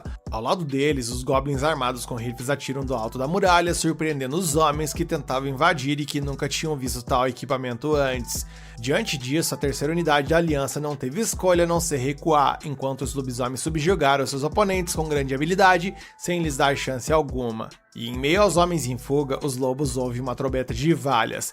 Temos então um flashback da estratégia sendo explicada durante a reunião, onde Aiki havia dito que essa batalha precisava ser rápida, limpa e com o mínimo de baixas possíveis, e os monstros concordaram, mas não podiam imaginar como isso poderia ser realizado, por conta da visível desvantagem numérica entre os adversários, e sem entrar em mais detalhes, o mago apenas afirmou que cada um deles deveria lutar com todas as suas forças. Então Bale, o líder dos lobisomens, vê isso como uma zoação do vice-comandante de 7º Batalhão, mas Fiorentina pede silêncio para ouvir o que o chefe tem a dizer, pois certamente há uma razão por trás de suas palavras e, de fato, Aiki explica que é uma maneira de conseguir isso. A cena então volta para o campo de batalha, onde vemos a Fiorentina usando uma mágica chamada Espinhos do Demônio, que nada mais é do que uma trama de espinhos que, quando lançada, se espalha para fechar a brecha da muralha. Voltamos então ao flashback da reunião, onde vemos Aiki perguntando quanto tempo Bale conseguiria lutar com toda a sua força, e o líder da brigada dos lobisomens presumiu que cerca de 1 hora, embora a maioria da sua unidade provavelmente seria eliminada bem antes disso. Assim, Aiki negocia para que Bale lute por apenas 10 minutos, não importando o que acontecesse, e depois recue, e segundo Bale, isso ele pode prometer sem dúvida. Voltamos para o campo de batalha mais uma vez, onde vemos que após lançar os espinhos do demônio, Fiorentina sorri, pois ela vê a estratégia funcionar.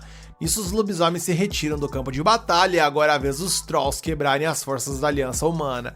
Porém, Fiorentina reclama que trabalhou para fechar a muralha e os caras já esbagaçaram com ela de novo. Porém, ela se lembra que Aiki disse que parte do plano era que seus aliados não seguissem o plano, mas ela não sabe exatamente o que isso significa, então apenas segue o fluxo e confia no líder. Enquanto isso, o chefe dos Trolls ordena que sua unidade massacre os humanos sem piedade, o que de fato acontece, pois a diferença de força entre as raças era enorme, dando a impressão de que nenhum Troll morreria nesse confronto. E temos mais um flashback da reunião, onde Aiki determinou que uma vez que Bale recuasse, Gamos entraria em ação com seus guerreiros gigantes. O lobisomem se sente ofendido, pensando que o feiticeiro não confia neles para continuar lutando, então Gamos pede silêncio, pois ele está começando a entender onde o comandante quer chegar, e ele afirma que Aiki quer que seus aliados trabalhem em turnos, assim como fizeram ao consertar os portões. Bale, que é muito músculo para pouco cérebro, pede para que alguém desenhe o que isso significa, então o feiticeiro enfatiza que quanto mais se luta, mais se desgasta. Portanto, o plano é atacar em turnos para confundir e esgotar o inimigo, enquanto as forças de Valyas se revezam e preservam parte de sua energia para manter a força total. Implementando a estratégia estabelecida, Gamos aguarda o próximo passo enquanto um homem escala a muralha e está prestes a matar Fiorentina, que é salva por Jiron em seu rifle. Naquele dia antes da guerra, embora entendesse a estratégia, Bale contestou sua eficácia porque a superioridade numérica dos humanos era esmagadora, mas é exatamente por isso que Aiki ordenou que a alquimia de Fiorentina e os atiradores de Jiron estivessem prontos para nivelar o campo de batalha. Como unidades estratégicas capazes de mudar o curso da batalha, eles devem atacar em um único ponto no campo de batalha e, de fato, a brecha na muralha será deliberadamente aberta para atrair os inimigos para esse local. Falando nisso, o comandante pergunta se a alquimista está pronta para a guerra, e ela responde que suas ordens são as ordens de Séfiro e que está disposta a sacrificar sua própria vida para segui-las. Por outro lado, o Prota pede a ela que não tente sacrificar sua vida, assim como pede a todos os presentes e aos outros para fazerem o mesmo. Afinal, o objetivo da estratégia é minimizar as baixas, mantendo o maior número possível de combatentes vivos. Em meio à batalha, após ver a muralha se reconstruir, os humanos preparam as catapultas e balistas para para abrir outra brecha, mas os gárgulas entram em ação jogando pedras do céu para destruir as armas à distância. Curioso sobre seu papel na batalha, o líder desses monstros tinha ouvido que ele era responsável por destruir as armas do cerco do inimigo. Ike calculou que os humanos tinham 12.000 soldados disponíveis, sem contar as forças de reserva. Além disso, seu general vem de uma longa linhagem de nobres e é um covarde que se importa mais com seu bem-estar do que com seu exército. Em outras palavras, se ele sentir que a maré da guerra está virando contra ele, esse general agirá impulsivamente e é então que os monstros devem capturá-lo. A respeito disso, Ike cuidará pessoalmente do assunto, então ele pede que ninguém haja por conta própria nesse aspecto. Com isso dito, todos os líderes presentes abraçam a ideia do comandante da Brigada Imortal e sentem-se confiantes de que a defesa será bem sucedida em seu esforço. Uma vez colocado em ação, o plano finalmente parecia ter virado a maré para os monstros nessa guerra. Os olhares desesperados que haviam tomado as forças de Valhas agora foram substituídos por faíscas de esperança, à medida que a estratégia de Ike começava a funcionar. Fiorentina esperava que Sephiroth também estivesse segura no meio de tudo isso, e em mais um flashback, retornamos para a reunião que já estava chegando ao fim, onde Fiorentina queria saber sobre o papel de Sephiroth. Ike informou que ela foi encarregada de outra missão, provavelmente a mais importante de todas, retardando a retaguarda humana. Voltamos ao presente e vemos que Sephiroth avistou o líder dos soldados humanos. Enquanto isso, a linha de frente havia se transformado em um caos para a Aliança Humana, vendo seus soldados sendo esmagados pela força bruta das raças dos monstros de forma avassaladora, pois isso tudo era muito diferente do que o general havia teorizado para seus homens antes do conflito. Nesse ponto, o general foi informado de que suas unidades 2 e 3 haviam sido dizimadas pelo inimigo. Ele então tirou aquele sorriso arrogante do seu rosto, substituindo por uma expressão de raiva e surpresa com a resposta inesperada de Valhas. O vice-general então aconselhou as tropas a recuarem, mas o general exigiu um ataque total, afirmando que se vencer com 5 contra 1 não era possível, então fizessem 10 contra 1, e se 10 contra 1 não fosse suficientes, que cada monstro lutasse contra 20 homens ao mesmo tempo. Afinal, o nobre general pensava em como seu prestígio sofreria se ele não conseguisse conquistar um pequeno domínio com tantos homens à disposição. Ele então menciona que ele próprio se juntaria às tropas para elevar a moral delas. Assim, o vice-general deu a ordem e os soldados se prepararam para um ataque total. Seus gritos ecoaram nas muralhas de Valhas, chegando aos ouvidos dos monstros defensores. Giron se perguntou se os humanos não estavam com medo do que estava acontecendo, e Fiorentina pensou que eles eram um bando de tolos, acreditando que seu fim estava próximo. E então, como se a demônios tivesse amaldiçoado, o próprio solo do campo de batalha se abriu, separando Valhas das forças da aliança. As unidades em combate se perguntaram como os feiticeiros permitiram que isso acontecesse, mas então vemos que os goblins imobilizaram os magos para criar essa brecha. Em meio ao tremor incessante, o general humano caiu de seu cavalo, que fugiu deixando o líder a pé. E perto dele estava Ike, enfurecido por alguns de seus homens terem morrido apenas para localizar o covarde oficial da aliança. O comandante do 7º Batalhão declarou que a guerra terminaria se o general morresse, porque seus soldados não se importariam com a batalha se seu líder perecesse, e mesmo assim, Ike prometeu poupar a vida do general se ele decidisse recuar.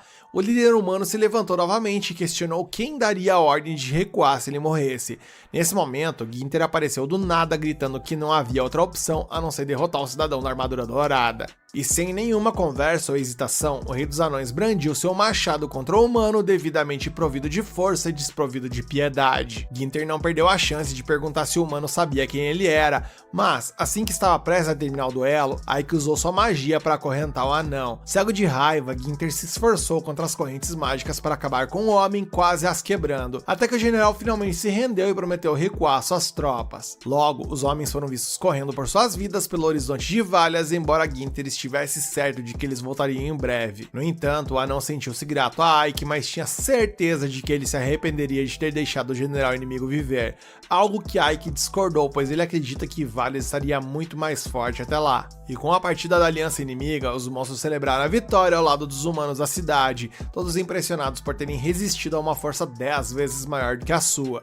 Enquanto isso, Giron correu chorando para abraçar seu chefe, deixando Lilith com ciúmes e pronta para afastar o orc do comandante. Finalmente, Sati se juntou ao coro, lutando para ficar perto de Ike. Por perto, os líderes dos monstros se reuniram e entenderam por que Sephiroth havia o nomeado para esse comando. Bale ficou tão impressionado que comentou que Ike poderia ter vencido essa guerra sozinho, mas Fiorentina fez questão de enfatizar que seu chefe havia dito que essa estratégia só poderia ter sucesso porque ele tinha companheiros em quem podia confiar. Além disso, o mago havia declarado antes do início desse conflito que ele estava encerrado antes mesmo de começar.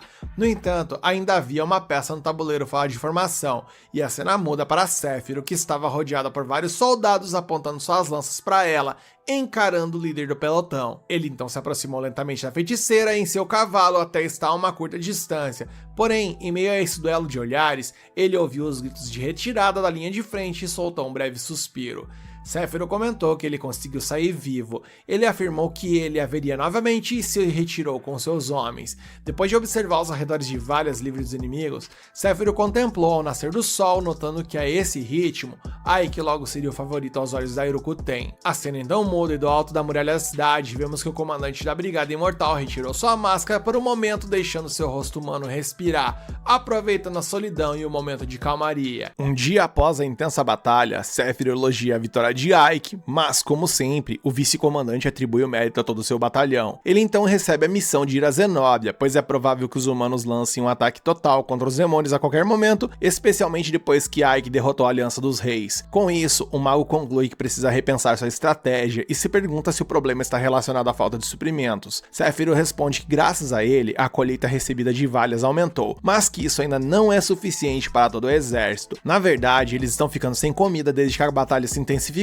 e por causa disso, ela quer que Ike fale com a governante de Zenóbia, a líder da federação, sobre um acordo comercial. O feiticeiro questiona se os humanos estariam dispostos a negociar com os demônios, mas é justamente por isso que a comandante enviou justamente ele em seu lugar. Ike argumenta que precisa reconstruir Valhas, mas Séfiro garante que ela cuidará disso na ausência dele. A cena muda e ao retornar a Valhas, Ike é abordado por Jiron e Lilith em seu escritório. Ao saber que o chefe está indo para Zenóbia, no sul, o Orc se compromete a ajudá-lo e acompanhá-lo para proteger sua vida e tal, até que Lilith intervém e lembra que é o seu trabalho proteger o comandante. Os dois começam a discutir mais uma vez sobre quem gruda mais em Ike, então o nosso prota informa que ambos ficarão em Valhas dessa vez. Como a fama da cidade se espalhou rapidamente após a vitória, isso atrairá nômades e refugiados, o que, segundo ele, aumenta o desafio de abrigar todos e manter a cidade segura. Por conta disso, ele precisa de toda a força possível ali, designando Lilith para proteger a cidade e Jiron para gerenciar a administração. Lilith lhe garante que lidará com qualquer humano cause problemas, mas o líder pede que ela não seja violenta sem motivo. Jiron reclama que pode não conseguir lidar com as coisas sem o chefe por perto, temendo que a cidade possa mergulhar no caos na ausência dele, mas Ike tenta confortá-lo, dizendo que preparou um manual de instruções. O Orc resmunga, dizendo que não tem certeza se conseguirá ler o manual de instruções sem o chefe por perto, o que leva a Lilith a se juntar a ele, e os dois pedem que outra pessoa seja deixada no comando para que possa acompanhar ele na viagem. Porém, dessa vez Ike está sendo mais firme com eles e explica que Valhas está na linha de frente e que eles são os únicos em quem ele pode confiar a deixar no comando, então seus subordinados acabam cedendo sem mais reclamações. Nisso, Ike consegue partir em sua jornada ao lado de Sati. Sem sua máscara, ele diz à garota que Jiron e Lilith vão coringar se souberem que ela estava indo junto com ele. E quando ele termina de falar isso, a cena muda e os dois procuram em todos os cômodos da mansão pela humana, frustrados por não conseguir encontrá-la em lugar nenhum, entendendo que ela foi em viagem junto com Ike. Sati pergunta como é esse país chamado Zenóbia, mas Ike corrige ela, dizendo que esse não é um país, mas uma cidade comercial ao sul que faz parte da Federação Comercial. Essa federação é uma aliança entre várias cidades, e Zenóbia, por exemplo, tem culturas exclusivas do sul, adaptadas ao clima quente e uma variedade de especiarias. Mas, o mais importante, a cidade possui tudo o que será crucial para o destino do exército demoníaco, tornando essa negociação de alto risco. Sati não sabia que humanos e demônios faziam tratados, e de fato, há poucas notícias sobre isso, mas é justamente por isso que Ike trouxe sua assistente, para mostrar que as duas raças podem se dar bem. Sem comida, a batalha contra a Aliança dos Reis certamente seria perdida, então a vitória depende dessa negociação. Conforme eles avançam, eles ouvem gritos vindo de uma direção, então seguem para lá e testemunham um ataque a uma carruagem, onde uma gangue chamada Barbas Ruivas está atacando homens que protegem uma mulher. Com pouco esforço, o líder derruba os guardas e alcança o alvo principal, quando fica encantado com a beleza da mulher. No entanto, quando está prestes a capturá-la, o chefe é amarrado por uma raiz de árvore junto com parte de seu grupo, e Ike aparece dizendo que está lá para ajudar. Para sua surpresa, a garota na carruagem parecia quase idêntica a Sati, tanto que por um momento ele pensou que fosse ela na carruagem. Alguns capangas que não estavam amarrados avançam contra o mago, então ele invoca suas raízes novamente para conter a ameaça. Com isso feito, os guardas da mulher se levantam, incapazes de acreditar que os piratas Barbas Ruivas foram derrotados tão facilmente. Ike então cura os combatentes e é agradecido por sua ajuda, então o líder dos homens oferece uma recompensa, mas o feiticeiro diz que não deseja nada em troca. Nesse momento, a mulher se apresenta como Yuri Octave, a filha de quem lidera Zenóbia. Ao ouvir isso, Ike não consegue esconder sua surpresa enquanto um homem observa a conversa de dentro da floresta ao redor. Quando a carruagem volta à estrada, Yuri agradece a ele por sua ajuda, enquanto Aiki a agradece pelo transporte até a cidade. Ela ficou impressionada com o feitiço dele, que foi capaz de derrotar os Barbas Ruivas, então imagina que o cavaleiro deve ser um nobre, mas ele diz que ele é um mago de Smoot e inventa um nome na hora, se chamando de Raik. Sati está empolgada por estar andando numa carruagem pela primeira vez, o que surpreende Yuria. Então o feiticeiro explica que ela é uma empregada de sua casa e por conta disso sabe pouco sobre o mundo. Da mesma forma, Yuria também diz que não sabe muito sobre o mundo, pois é a primeira vez que ela sai de Zenobia. Ela conheceu um homem poderoso com quem estava arranjada para casar, mas não deu certo, e Aiki fica surpreso que o homem tenha rejeitado a mulher. Porém, o que rolou na real foi que ela rejeitou, e ela menciona que se considera sortuda por ter tido a coragem de fazer isso. A cena muda mais uma vez e vemos que eles chegaram a Zenobia, onde os visitantes são levados pela nobre até o líder local, que já sabe que sua filha foi salva por forasteiros. O nome dela é Altria Octave, chefe da Federação Comercial. Ocupada como sempre, Altria pergunta se pode trabalhar enquanto conversa com os visitantes, e Aiki não tem problema com isso. O feiticeiro estuda a líder do comitê que governa Zenobia e se lembra que ela conquistou sua posição prestigiosa devido ao seu talento. Felizmente, ele encontrou sua filha no lugar certo e na hora certa, mas isso não garante que essa conversa será fácil. Na verdade, Altria pede que Yuria saia e informa que tem pouco tempo, então vai direto ao ponto, mencionando que ela quer saber o que um membro do exército do Senhor dos Demônios quer com ela, e Aiki se surpreende ao saber que ela já sabe sobre isso. E apesar da convicção na voz da mulher, o mago questiona o que a faz pensar assim, então ela explica que não há nenhum mago chamado Raik em Smoot. Além disso, Yuria e os guardas informaram que o forasteiro é um poderoso lançador de feitiços. Ela menciona também que é uma época em que a Aliança dos Reis está lutando contra os demônios, um mago aparecer em Zenobia mentindo sobre suas origens é algo que lhe chama atenção e ela quer entender os motivos. Ele então admite que ele é Aiki, governante de Valias, e que é humano, mas luta pelos demônios. Ele diz que apesar de seus pais serem humanos, ele foi criado por Romberg, o rei imortal, como um ser demoníaco. Ele menciona que sua intenção em Zenobia é formar um acordo comercial. Altria confessa que nunca tinha ouvido falar de negócio entre as duas raças, especialmente considerando que o objetivo dos demônios é destruir os humanos. Aiki argumenta que era assim no passado, mas ele, por exemplo, luta para promover a coexistência entre as duas raças. Nunca tendo ouvido falar de algo assim, a líder da federação não esconde sua surpresa, mas olhando para o humano ao lado do comandante, Altria se lembra de que o atual rei demônio é considerado diferente dos anteriores. Mesmo assim, os demônios ainda são demônios e ela não acredita que eles possam ser confiáveis, a menos que ele prove o contrário. E Aiki obviamente não tem nenhuma prova de que possa decretar um acordo entre os dois lados, mas menciona os graves problemas que a federação vem tendo com Carossa e os piratas Barbas Ruivas, então ele se oferece para eliminar a ameaça. Altria admite que esses caras causam danos equivalentes ao orçamento anual de uma cidade inteira, e deixá-los à solta só aumentará a destruição. Como líder da federação, seu papel é proteger os negócios, então ela considera aceitar a ajuda do comandante da Brigada Imortal, mas sobre algumas condições, e a primeira delas é que ele deve eliminar os piratas como ele disse que faria, e a segunda, não menos importante, é que ele deveria se casar com sua filha Yuria. E perplexo, Aiki reconhece que ele é humano, mas lembra que faz parte do exército demoníaco, e Altria Octave enfatiza que o comandante é inteligente e leal, então acredita que um dia ele se tornará um dos líderes de alto escalão dos demônios, e como ela é a representante suprema da Federação Comercial, seria benéfico para ela forjar laços com um líder militar desse calibre. De repente, um soldado aparece alertando-os que os piratas Barbas Ruivas estão atacando o porto. Lá, os invasores atracaram seus navios e estavam se preparando para saquear as mercadorias e as mulheres da cidade e matar todos os homens. Vemos que eles dispararam bolas de canhão em todas as estruturas, transformando-as em escombro diante do líder pirata conhecido como Carossa. O chefe dos ladrões ordena que qualquer um que não obedeça será esmagado. Observando o ataque pela janela, Altria exige uma resposta rápida de Aiki. Logo depois, ele e Sati seguem para o porto e Aiki salvam os soldados de Zenobia debaixo dos escombros. O homem explica que os piratas estavam atrás de uma carga de um dos navios que deveria zarpar hoje, e embora o alvo fosse apenas uma embarcação, o guarda instiga Aiki a não subestimar os piratas, pois seu líder, Carossa, é um poderoso mago cujos truques são capazes de lançar os ataques mais inesperados,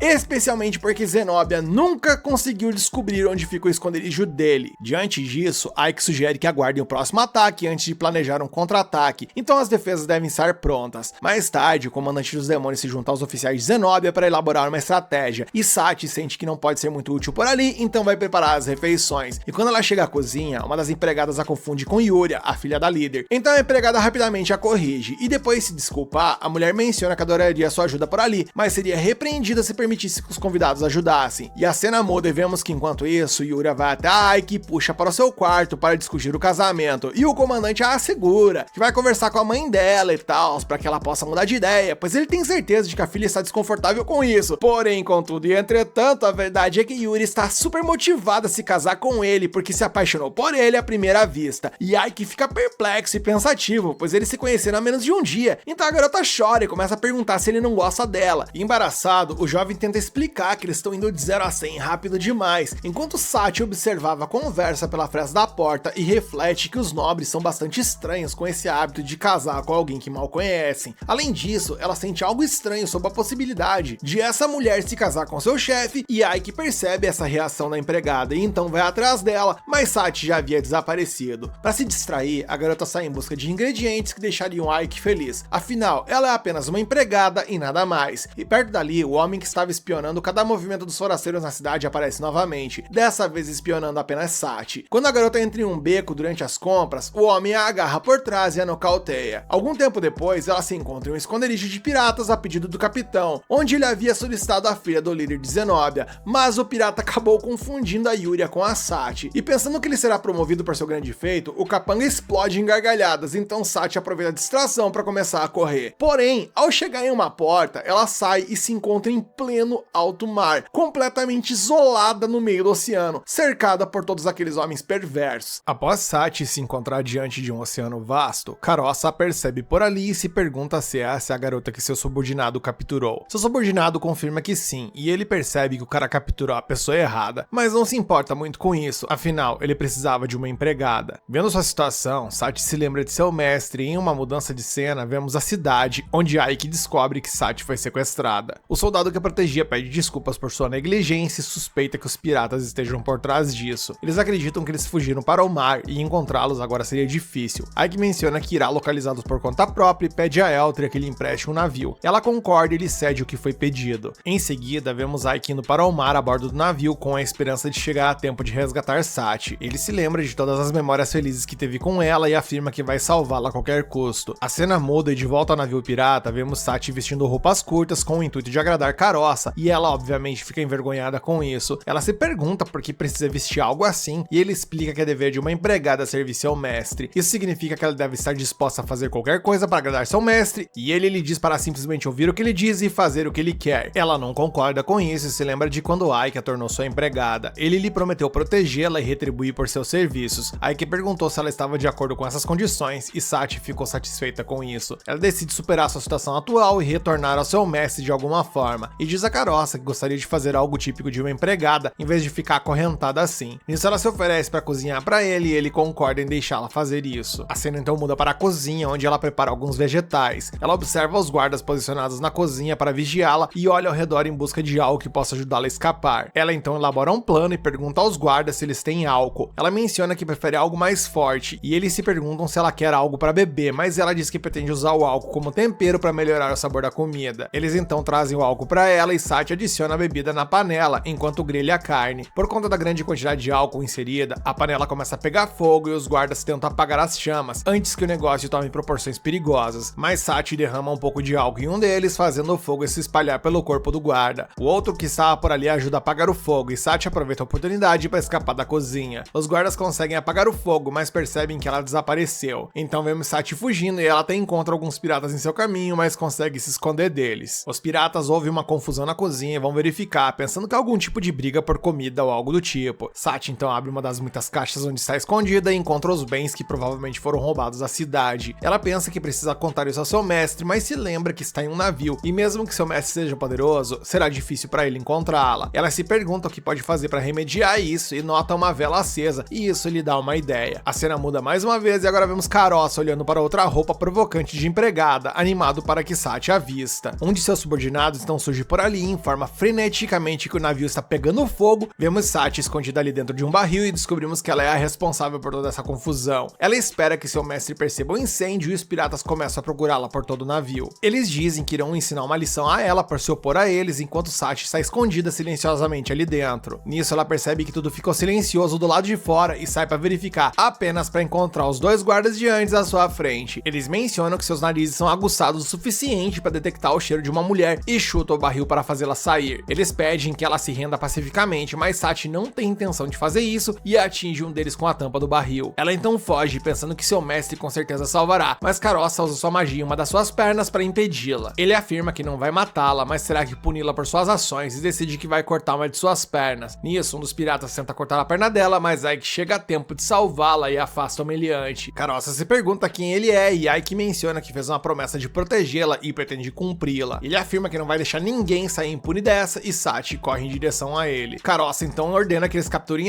Ike e eles avançam contra ele, mas Ike para alguns deles com magia de barreira e derrota os outros usando magia de relâmpago. Ele então usa magia de vento para lançar o resto dos capangas do pirata para fora do navio e Sachi se pergunta se já acabou. Ike pergunta se ela está bem e ela menciona que sim. Ele fica feliz em ver que ela não está machucada ou algo do tipo e ela agradece por sua preocupação, mesmo sendo apenas uma empregada para ele. Ela pensa que poderia ser facilmente substituída, mas Ike diz que ela é sua empregada e que nunca irá abandoná-la. Ele então menciona que conseguiu ver o sinal à distância e isso foi prova de sua confiança nele. Ike a elogia por seu esforço e Caroça, que ainda está no navio, interrompe o reencontro e menciona que Ike não é um mago comum. Ele então usa um canhão de água em Ike e Sachi, mas Ike consegue bloquear com a barreira. Caroça fica impressionado que Ike conseguiu encontrar o navio, mas afirma que Sachi agora é sua empregada e na sequência ataca Ike com magia de água, mas Ike consegue desviar e bloquear o ataque para proteger Sachi. Ike então foge para dentro do navio e Caroça vai atrás dele pensando que eles não podem escapar, afinal eles estão em um navio no meio do mar. Ele então os ataca novamente com um canhão de água e isso os lança para fora do navio. Caroça então pensa que talvez tenha ido longe demais, mas percebe que Ike ainda está bem e está flutuando sobre a água junto com Sachi. Ike então carrega um poderoso feitiço de água e lembra a Caroça que diz que não ia deixá-lo escapar dessa. Nisso ele ataca o pirata com um feitiço enorme de água e as pessoas que acompanharam Ike no outro navio conseguem ver isso à distância e se perguntam o que tá rolando por lá. Eis então que em meio a tudo isso, o tal do Caroça acaba sendo arremessado para dentro do navio deles e eles ficam chocados ao vê-lo. Logo depois, Ike e Sachi também se juntam a eles e Ike menciona que deveriam voltar agora. Em seguida, vemos o navio retornando à cidade do comércio com a tripulação pirata capturada e Ike diz a Sachi que conseguiu capturar os piratas por causa dela. Ele só conseguiu localizá-los por causa da manobra que ela fez e também conseguiram recuperar os bens roubados por causa disso. Sachi fica super feliz ao ouvir os elogios dele e a cena corta para Eltria parabenizando Ike por capturar os piratas vivos. Ike menciona que simplesmente não gosta de matar desnecessariamente e ela fica surpresa ao ouvir isso de alguém que está no exército do Senhor Demônio. Ela menciona que agora devem prosseguir com um acordo comercial já que ele cumpriu com as condições e pede para ele manter esse acordo em sigilo, pois nada de bom sairá se a Aliança dos Reis descobrir sobre isso. Ike concorda e agradece a ela por estar disposta a negociar com eles. Ela então menciona que devem discutir os termos do acordo em detalhes e os dois começam a trabalhar nisso. A cena então corta para uma cidade pós-guerra que está em frangalhos, onde vemos corpos de demônios espalhados pela cidade. Percebemos que os outros demônios estão feridos e descobrimos que Séfiro também está ferida. Ela está sendo curada por um de seus subordinados e nisso descobrimos que a guerra por ali está levando eles ao limite e que eles estão com poucas provisões. Segundo Séfiro, eles têm apenas o suficiente para durar 3 dias e Fiorentina descobre que nem encontraram suprimentos na cidade que atacaram. Eles perceberam que foram enganados para atacar esse lugar e Séfiro descobre que o exército da Aliança quer matá-los de fome. Ela afirma que entrará em batalha mais uma vez, mas Fiorentina aconselha não fazer isso, pois ela ainda não está completamente curada. Séfiro sabe que apenas esperar não vai melhorar a situação e ela está determinada a derrotar o máximo de humanos que puder, mesmo que vá de arrasta fazendo isso. Caramba, o pessoal ali está em péssima situação. A cena corta para Zenobia, onde vemos Ike, que não tá sabendo de nada do que tá rolando por lá, vestindo uma roupa elegante. Sachi então aparece por ali usando um vestido bonito e elogia Ike por sua aparência. Ele retribui o elogio e se pergunta se ela já está bem o suficiente para sair da cama. Ela diz que está bem e menciona que seria uma pena não ir à festa que já está sendo realizada em homenagem a eles. Ela também comenta que não quer desperdiçar o belo vestido que recebeu de Eltria e Yuria então surge por ali e corre para os braços de Ike. Ela pergunta se ele estava planejando deixá-la para trás e ele tenta gentilmente ali fazê-la soltá-lo. Yuria não entende a dica e Sachi informa que as pessoas ao redor estão olhando para eles, o que faz com que Yuria solte Ike. Sachi então dá uma arrumada na roupa de Ike e eles entram para o salão de festas. Ao entrarem, todos observam Ike e pensam como ele se parece um homem comum e não conseguem acreditar que esse é o homem por quem Yuria se apaixonou. Yuria diz a ele para não se preocupar com isso porque ela acha ele bonito e Ike agradece a ela por isso. Eles então vão ao encontro de Eltria, que diz que a filha dela está linda como sempre. Ela menciona que tem um bom olho para talentos, já que escolheu Ike como marido, e Yuri afirma que isso não é surpreendente, já que ela é sua filha. Eltria então menciona que deixará Yuri aos cuidados de Ike, o que o deixa surpreso.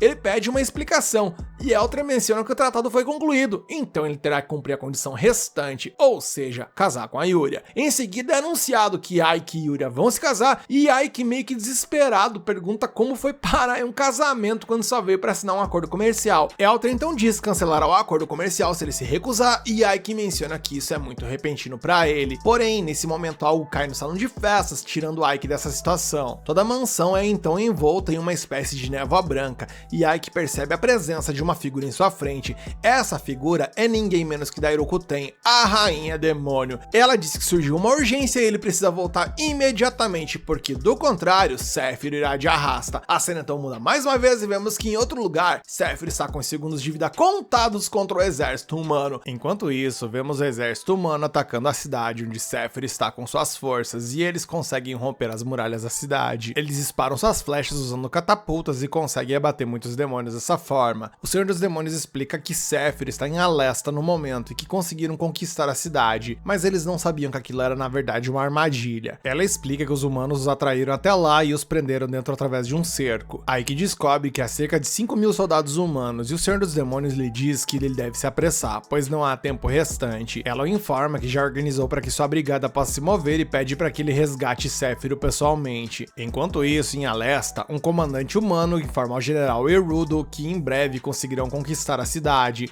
Erudo, por sua vez, acha que é hora dele entrar em ação, e vemos então que muitos soldados humanos avançam para dentro da cidade. Fiorentina tenta impedi-los jogando bombas contra eles, tombando alguns soldados pessoalmente. Seu exército também ataca os soldados restantes, que lutam desesperadamente para proteger a base. Os demônios, no entanto, não resistem por muito tempo contra os humanos, pois já estão cansados, e Fiorentina avança, mas logo é detida por um ataque de relâmpago. O mago responsável pelo ataque elogia sua resistência, mas afirma que agora ela chegou ao limite. A cena muda em outro lugar, vemos Sephiroth enfrentando uma grande quantidade de soldados humanos, enquanto Ike retorna em Valios usando a magia de teletransporte. Sati fica surpresa ao vê-los de volta tão rapidamente e acha que essa habilidade é muito útil. Ela se pergunta se isso significa que Ike pode voltar a Zenobia sempre que quiser, e ao descobrir que sim, ela fica um pouco triste, pois ela considera um alívio que a cerimônia de casamento tenha sido adiada, mas Ike levava isso muito a sério.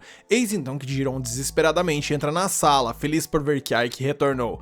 Ele informa que estão em grandes apuros no momento e menciona que a Aliança Real lançou um ataque em larga escala recentemente. Ike nota as consequências do ataque e Jiron lhe conta que eles foram salvos por uma jovem demônia. Ike deduz que obviamente deve ter sido Dairokuten a responsável, e Jiron comenta que a garota era muito forte e derrotou muitos inimigos sozinha. Depois disso, Ike informa que ele precisa ir para Alesta imediatamente para ajudar Sephiroth e pergunta quantos soldados eles têm no momento.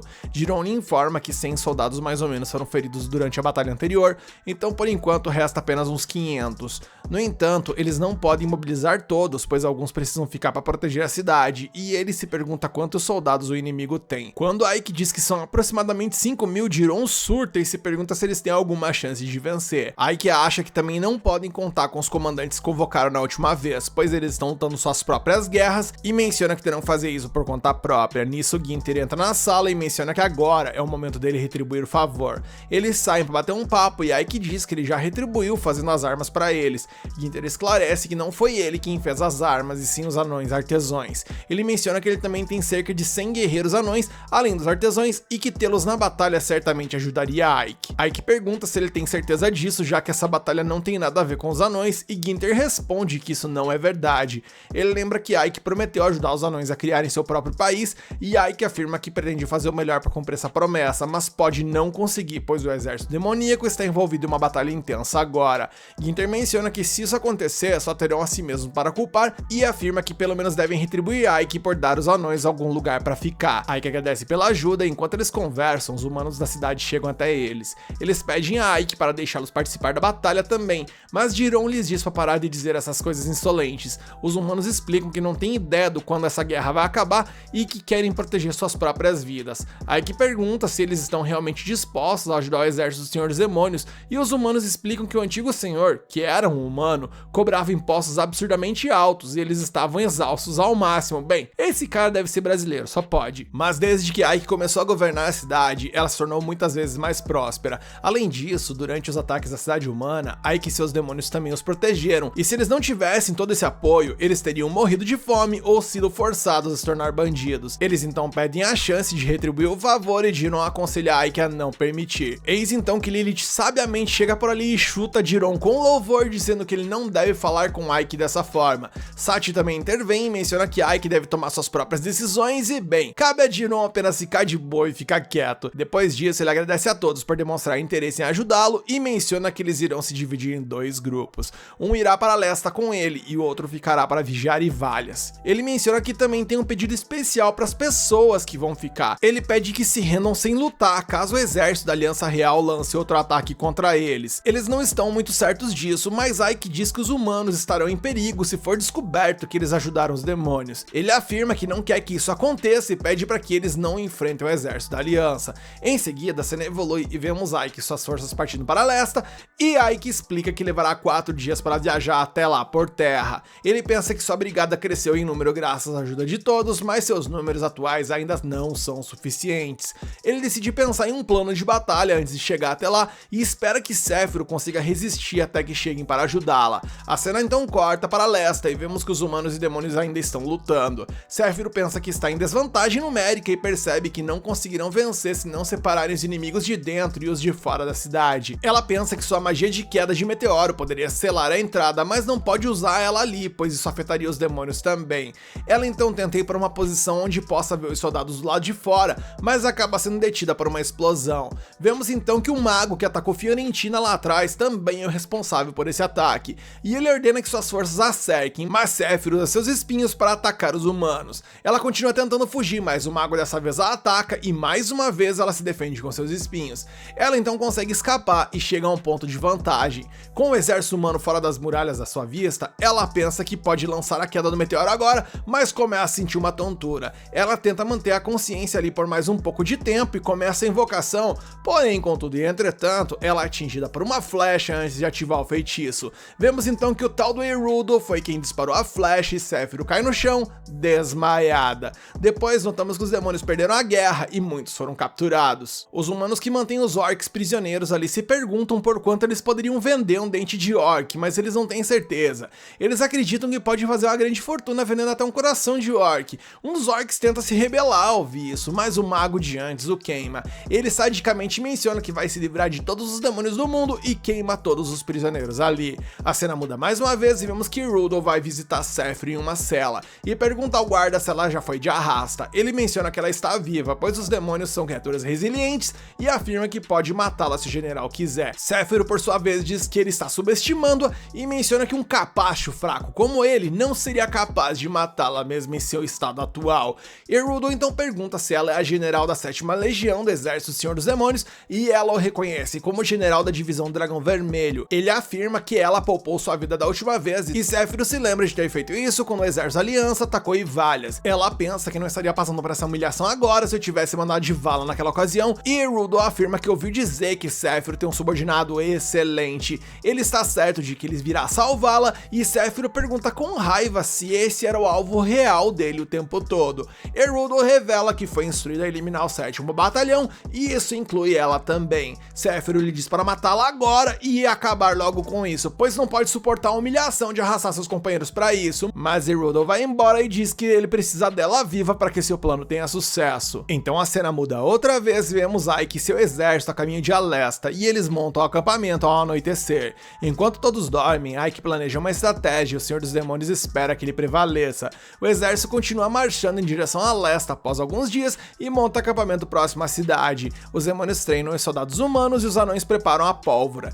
Ginter então vai conversar com Ike e relata que os humanos e demônios estão sendo bem treinados. Ele menciona que os anões também estão trabalhando em uma arma protótipo e Ike agradece pelo trabalho duro. Ginter diz que não há necessidade de agradecimento e se pergunta quando Ike planeja dar a ordem para o ataque.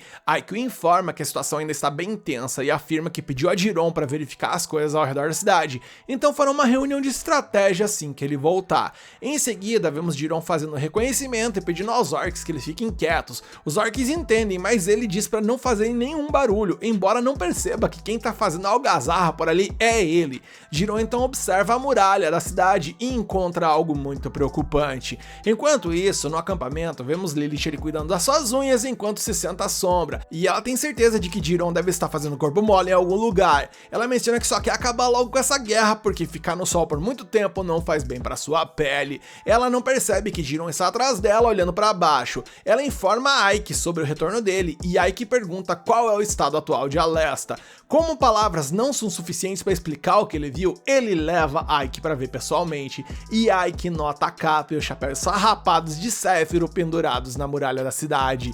Jiron se pergunta o que eles devem fazer, e Ginter também nota a cena. Lilith pergunta confusa o que eles viram, mas Ginter afirma que é melhor ela não ver.